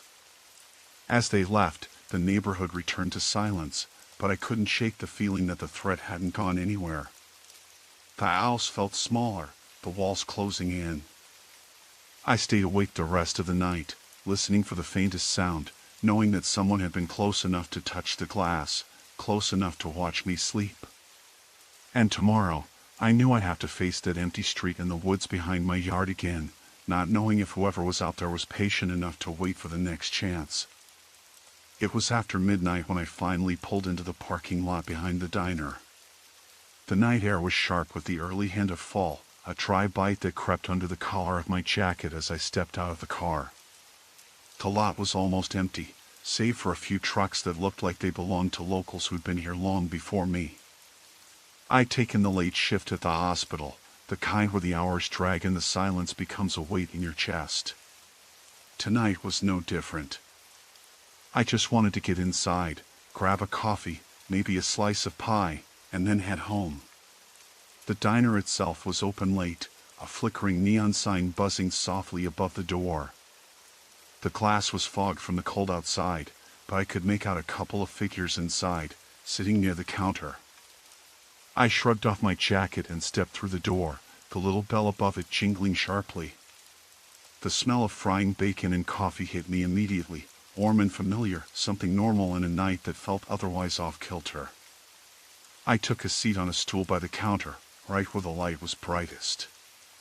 The waitress, a woman in her late 40s with tired eyes and a tired smile, slid over a coffee before I'd even asked.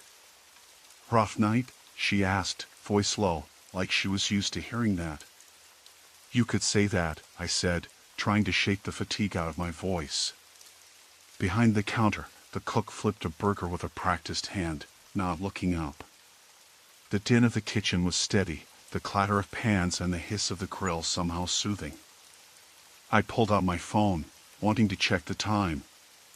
It was 12:17, and my shift had ended almost an hour ago.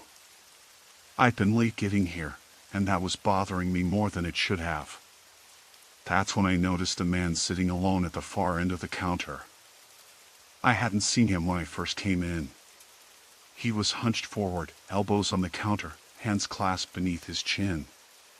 His hair was greasy, and his clothes looked worn, like he'd been living on the streets for a while. But it wasn't his appearance that made me uneasy, it was the way he watched me. Not overtly, but in that subtle, persistent way that made you feel like you were the only thing holding his attention together. I glanced away, focusing on the steam rising from my cup, but I could feel his eyes on me the entire time. My heart picked up a little, unaccountably tense. The waitress came back with a plate of pie. "On the house," she said, giving me a small smile. "You look like you could use it." I nodded and thanked her, but my mind was already elsewhere. After a few minutes, the man shifted in his seat, and I caught him staring again. This time, he didn't look away. I swallowed hard and tried to focus on the radio playing softly above the counter. An old country song, one I didn't really know, but the melancholy in the singer's voice fit the mood of the night. I told myself I was imagining things. People watch each other all the time, it's normal. Still, I couldn't shake the feeling of being sized up, like I was prey in some invisible cage. I finished my coffee and pie faster than I planned, glancing at the man once more before heading for the door. As I pulled on my jacket, I caught sight of his face, now turned more toward me. His eyes met mine directly, and for a moment, it felt like a test. Then, just as suddenly, he looked away, picking up a crumpled paper bag from the counter and shuffling out the door ahead of me. The night hit me again as I stepped outside, cool and quiet except for the distant hum of highway traffic. I locked my car and started to walk toward it, the uneven pavement crunching under my boots. That's when I heard footsteps behind me. I didn't turn immediately, not wanting to make a scene, but the sound was too close. The crunch of gravel, deliberate and pacing. I quickened my step, the hairs on my neck prickling, but the footsteps matched me stride for stride. I glanced behind me. The man from the diner was there, walking the same way I was, his head tilted down, hood pulled up over his greasy hair. His face was partly shadowed, but his eyes caught the streetlight as he looked up. That same steady, unreadable gaze. I stopped and turned around fully, forcing myself to look him in the eyes. "Can I help you?" I said, voice steadier than I felt. He didn't answer. Instead, he stepped closer, slow and deliberate, keeping his gaze locked on mine. The parking lot felt suddenly bloodless and too wide. The trucks nearby seemed to lean in, the shadows stretching longer. "Maybe you dropped this," he said, holding out the crumpled paper bag from before. I hesitated, then took it, fingers brushing his. Inside was a small sandwich, wrapped in wax paper, a cold and forgotten meal. "Thanks," I said, confusion knotting my stomach. But I didn't. He held up a hand, cutting me off. "Look, I don't want trouble. Just saw you looked like you needed it." There was something in his voice rough, a little cracked, like maybe he hadn't spoken much in a while. But the way he stood, the way his eyes didn't waver, made every instinct in me scream to get away.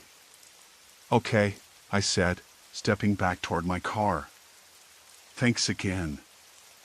I slid into the driver's seat, locked the doors, and sat there for a long moment, hands tight on the wheel.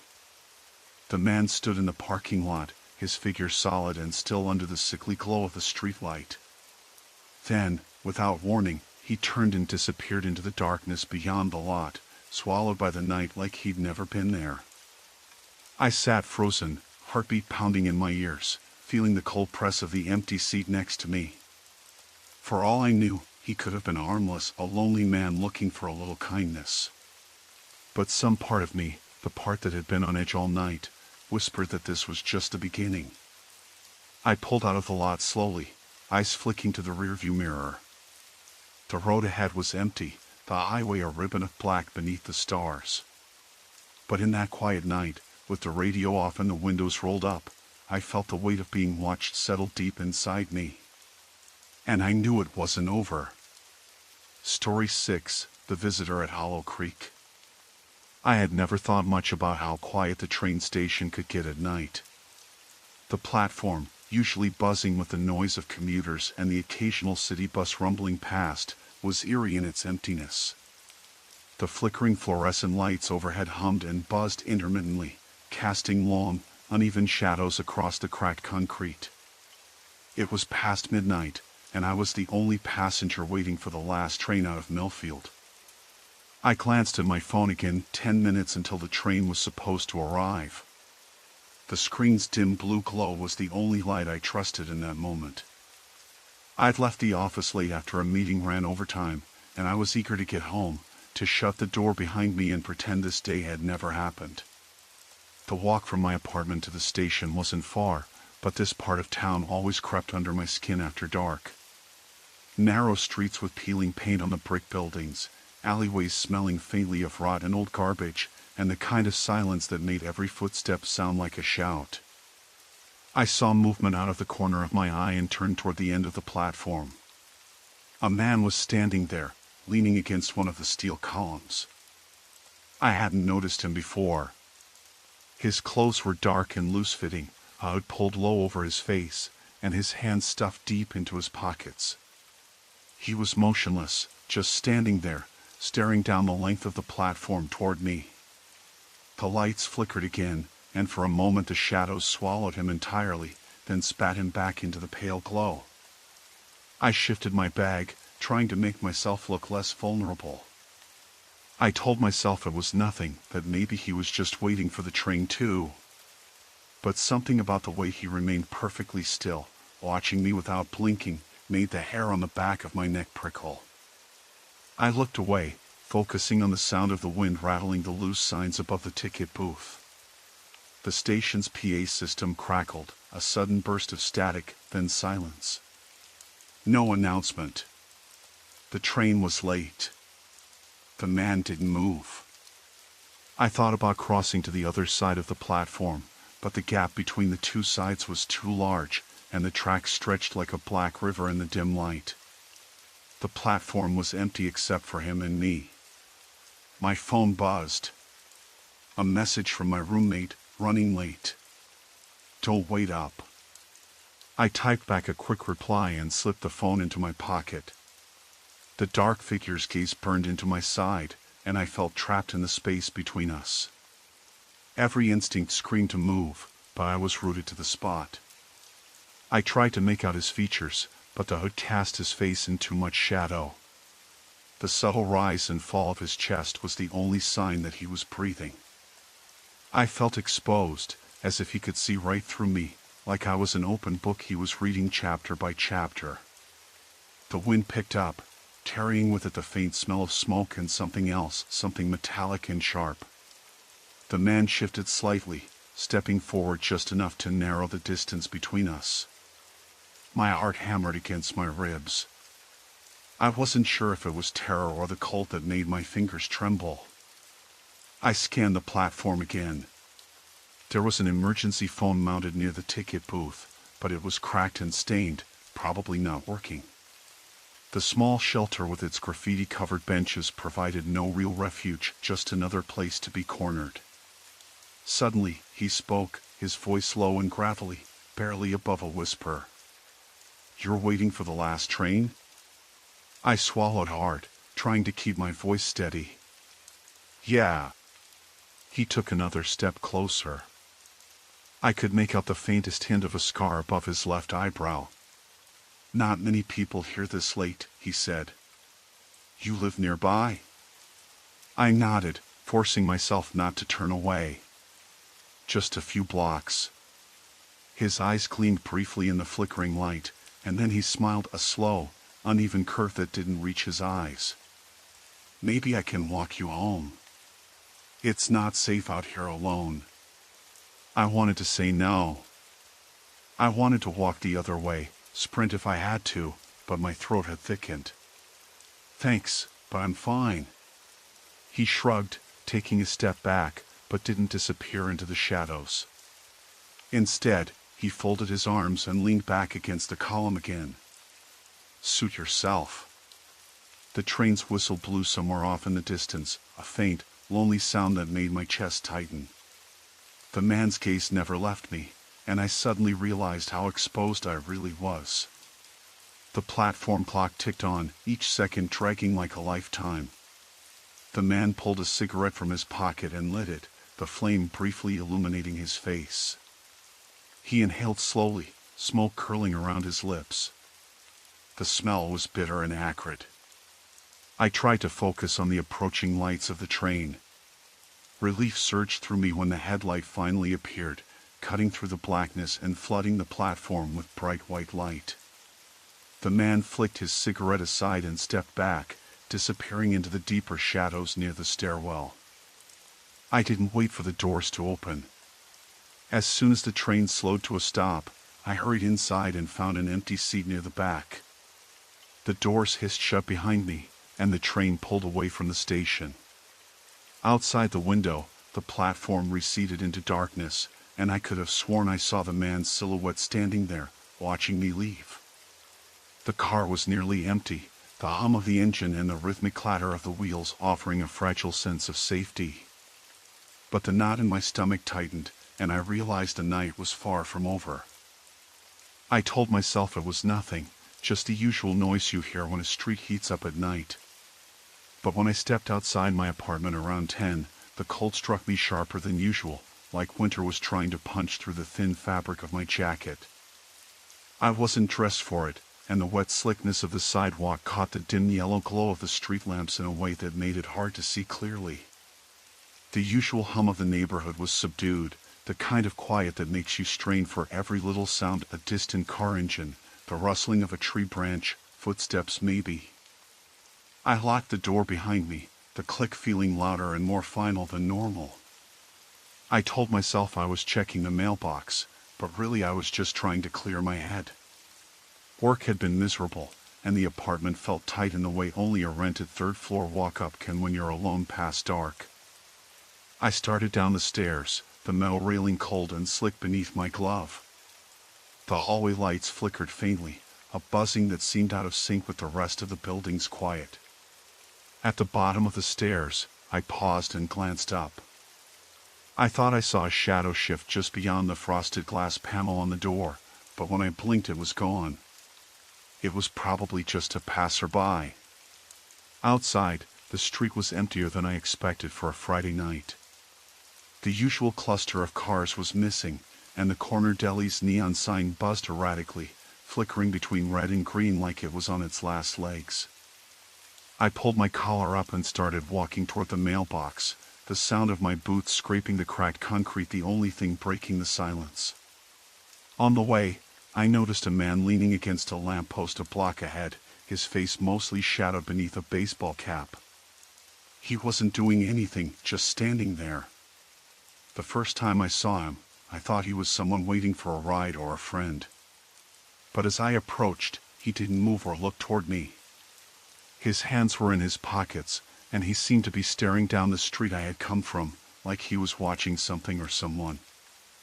I felt a prickling at the back of my neck, a warning I tried to shake off. I crossed to the other side of the street, pretending to check the cracked window of the closed laundromat.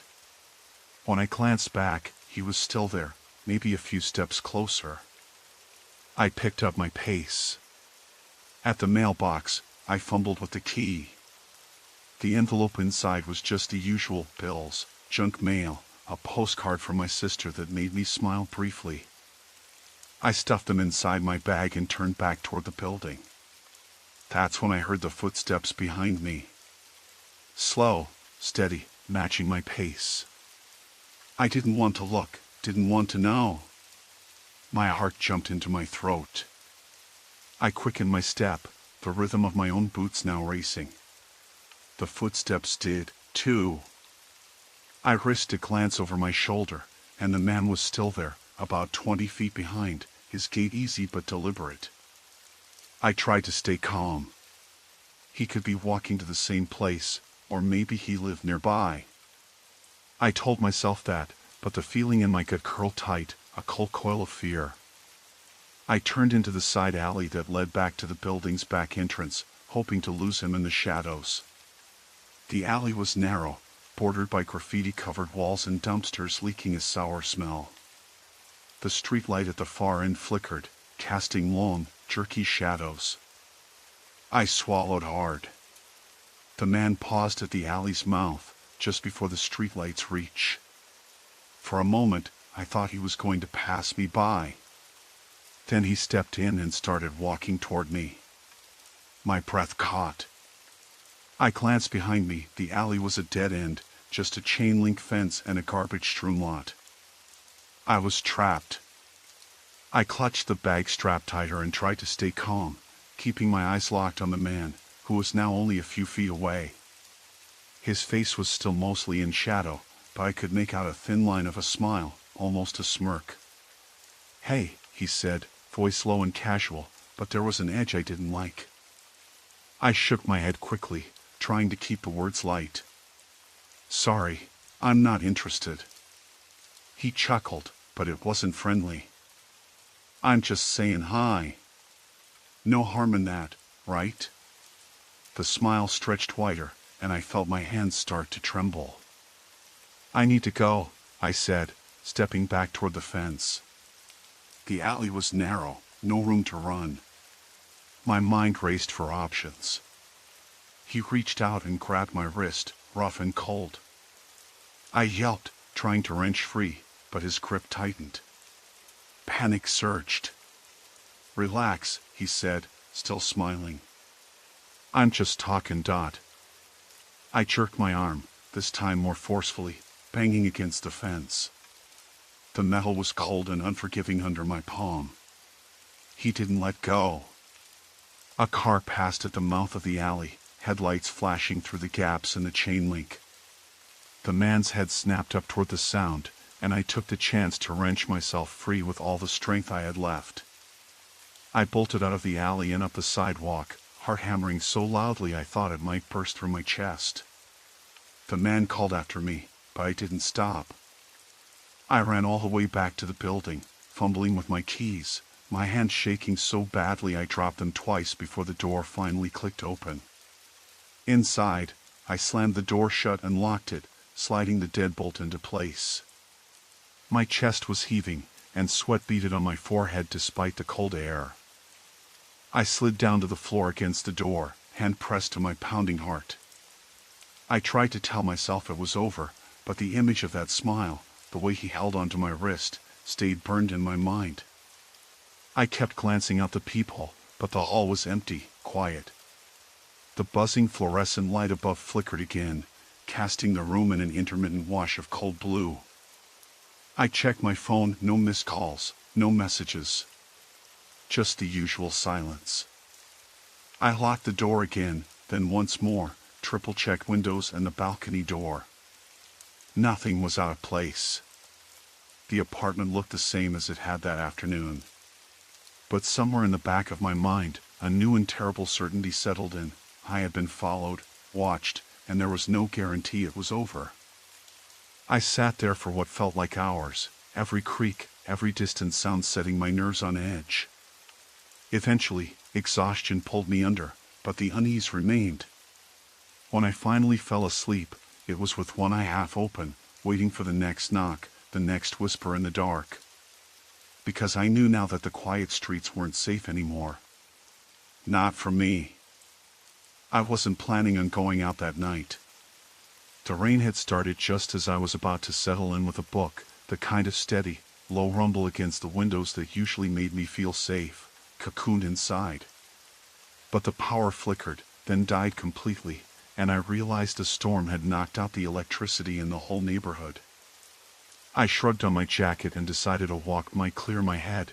Besides, the streets weren't far, and I could grab some candles at the corner store.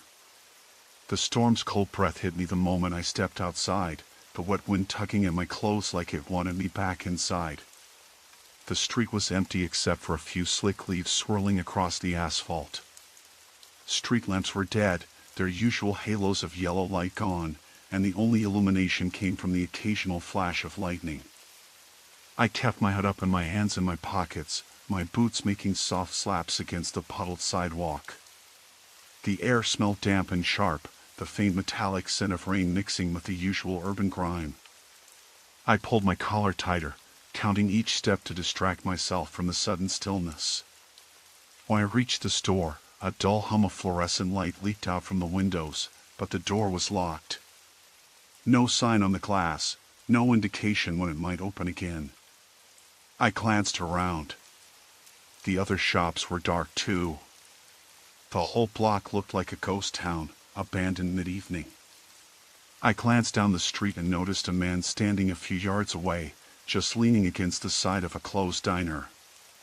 He wore a dark coat, the collar turned up, and a cap pulled low over his forehead.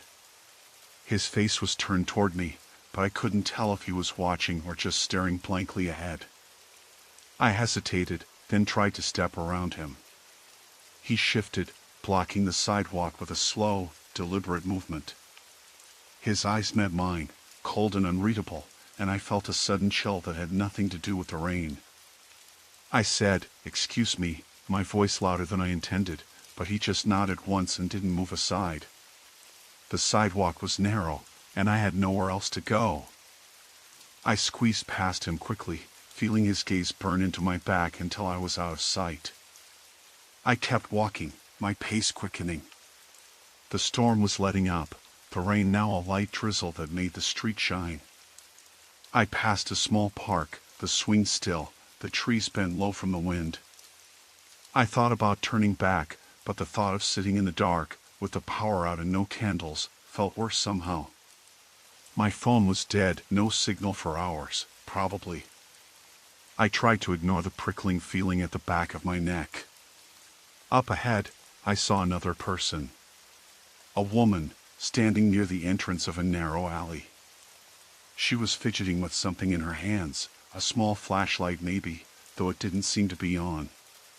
Her hair was wet, clinging to her face, and she kept looking around, like she was waiting for someone or something. I considered calling out, asking if she needed help, but the words caught in my throat. Something about the way she was watching the empty street, eyes wide and darting, made me pause. I slowed down. She looked up suddenly, spotting me, and for a moment I thought she might speak. Instead, she just shook her head slightly and stepped back into the shadows of the alley. I caught a glimpse of a thin line of blood on her wrist, bright and sharp against her pale skin. My heart thudded hard, and I forced myself to keep walking, telling myself it was none of my business. But I couldn't shake the image of that wrist, or the feeling that the night was settling around me like a trap. I was almost in my apartment when I heard footsteps behind me, soft but steady.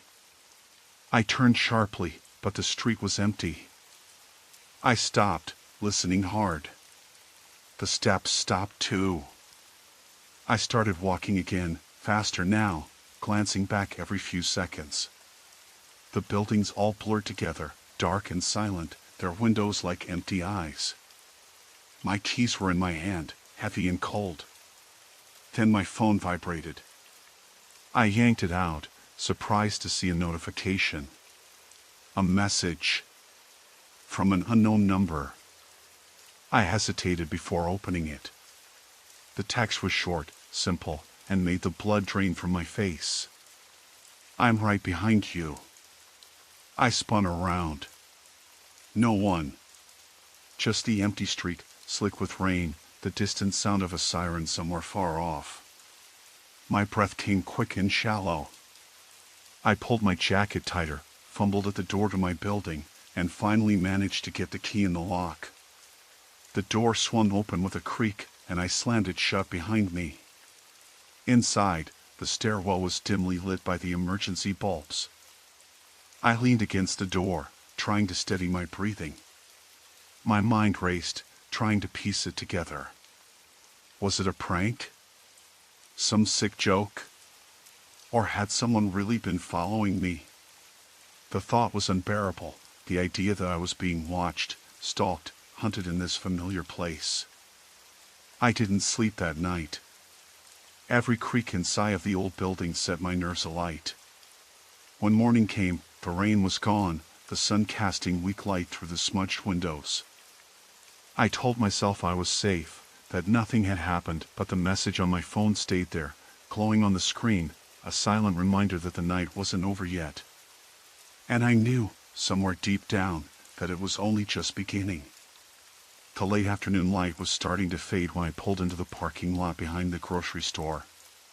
It was the kind of place people usually sped through, grabbing what they needed and leaving without much thought to their surroundings. I liked it that way, quiet, predictable. Today, though, something felt off. I shrugged it off, blaming the long hours at work and the creeping shadow of exhaustion. Inside, the air was cool and smelled faintly of fresh bread and cleaning products. I grabbed a basket and moved down the aisles, running through my list in my head. Milk, eggs, bread, canned tomatoes. Nothing unusual yet. The store was sparsely populated, mostly older folks and a few families, the usual midweek crowd. I noticed a man standing near the produce section. He was tall, wearing a dark hoodie and jeans, and he kept glancing my way. I felt the first prick of unease but told myself it was just a coincidence. Maybe he was waiting on someone or just happened to look in my direction. I turned down the next aisle and doubled back toward the dairy.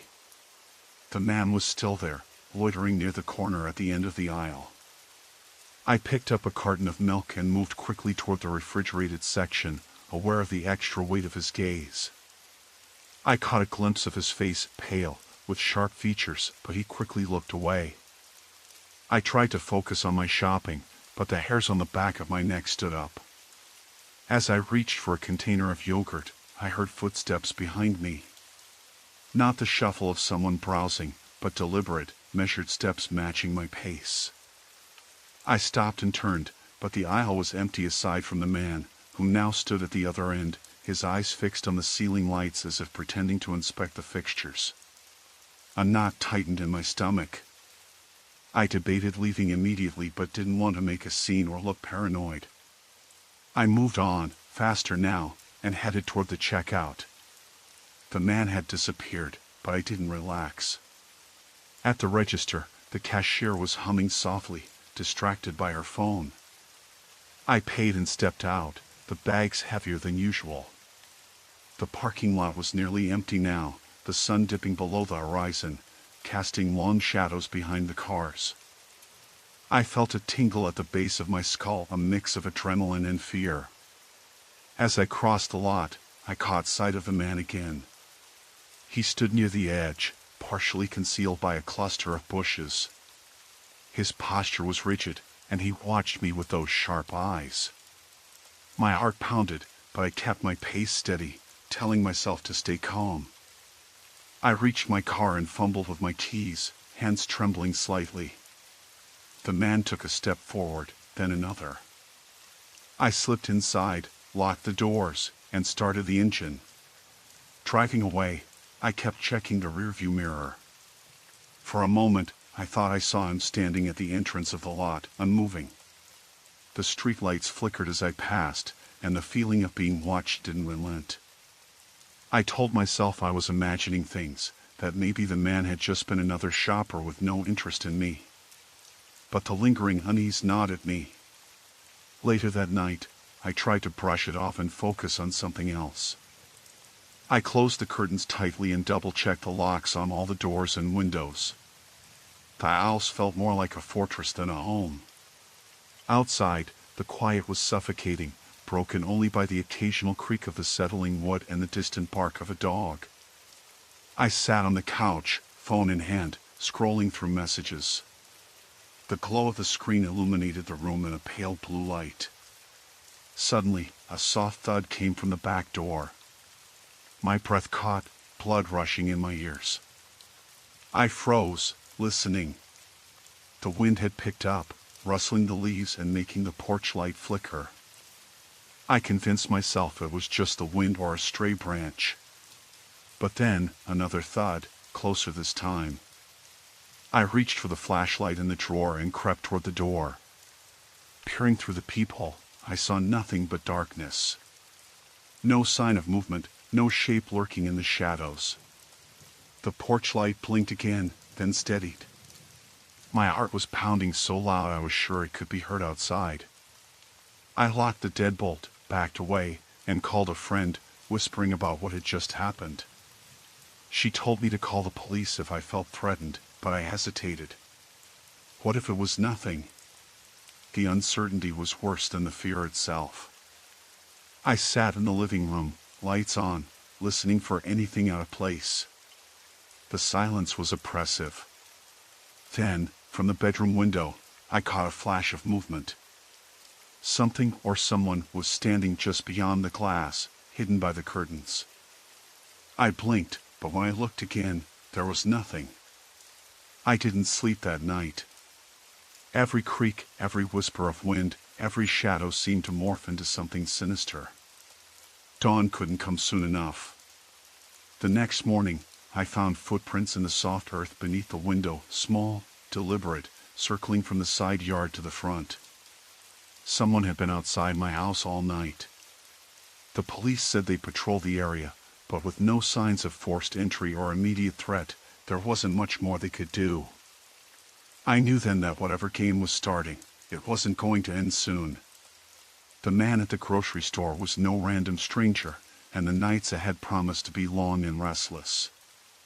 The night was quieter than I expected when I stepped out of the store.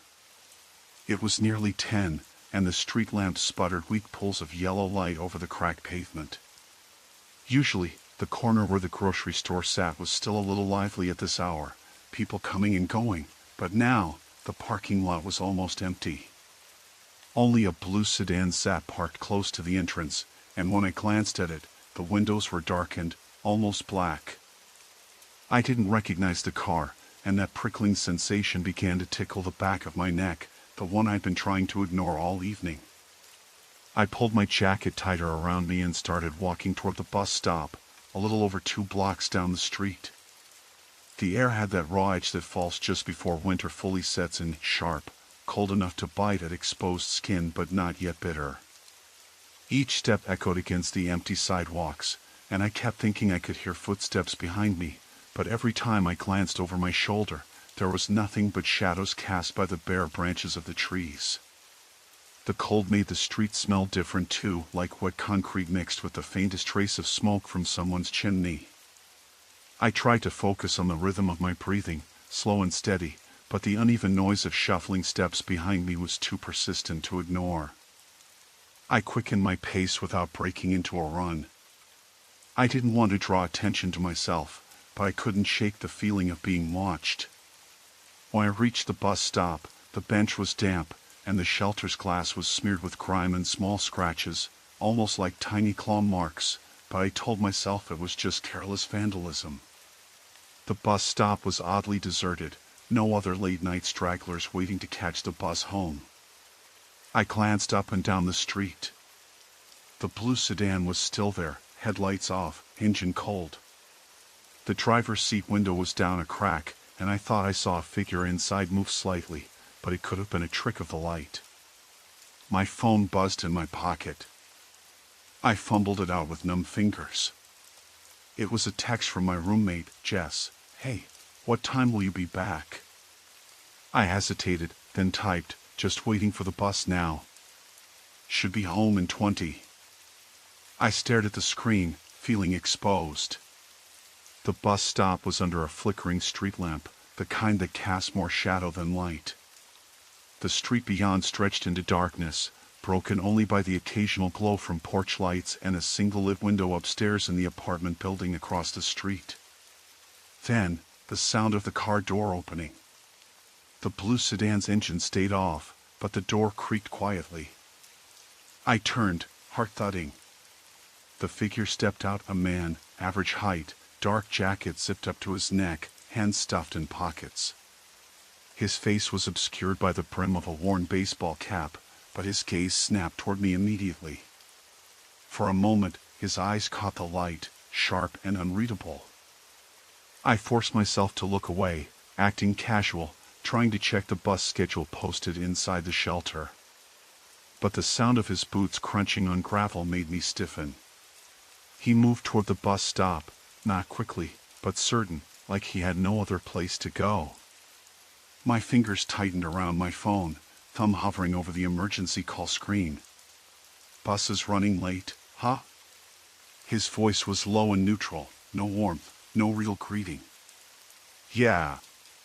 Just trying to keep warm, I said, forcing calm into my voice. He nodded slowly, then glanced down the street where the bus was supposed to appear. The silence stretched between us, broken only by the distant hum of a late-night delivery truck. I realized that my breath was forming small clouds in the cold air, and I wiped my hands on my jeans, trying to keep from shaking. "Where you headed?" he asked after a while. "Home," I said, keeping my eyes fixed on the street. He nodded again, watching me carefully. "I live a few blocks over. Quiet neighborhood." The words sounded rehearsed, like he was outlining his own alibi. Something about his presence, the way he didn't sit with me or step away, made the hairs on my arms stand on end. The street lamp flickered again, and a shadow passed over his face, making it harder to read. I felt trapped, like the bus stop was shrinking around me. The bus pulled up just then, headlights bright and sudden in the dark. Relief flooded me, and I stood quickly, stepping to the edge of the street. The man stayed where he was, watching me bored. The bus doors hissed shut behind me, and I sank into a seat near the back, pulling my jacket tighter.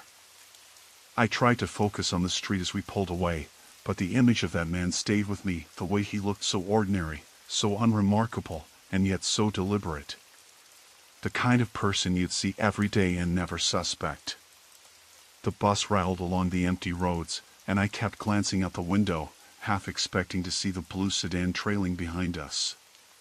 When I got off at my stop, the neighborhood was silent, the air still cold and sharp. I walked the last 3 blocks home, constantly checking over my shoulder. No sign of the man or the car. Inside the apartment, the lights felt suddenly too bright, too close. Jess was already home, pacing by the sink, her face tight with worry when she saw me. "You okay?" she asked. I nodded, but I couldn't shake the feeling that the night had shifted, that something had started and wasn't finished yet. And whatever it wasn't going away. The lock clicked behind me, the door sealing us off from the street and the dark. But for the first time in a long time, the feeling of safety was fragile, like thin glass just waiting to crack.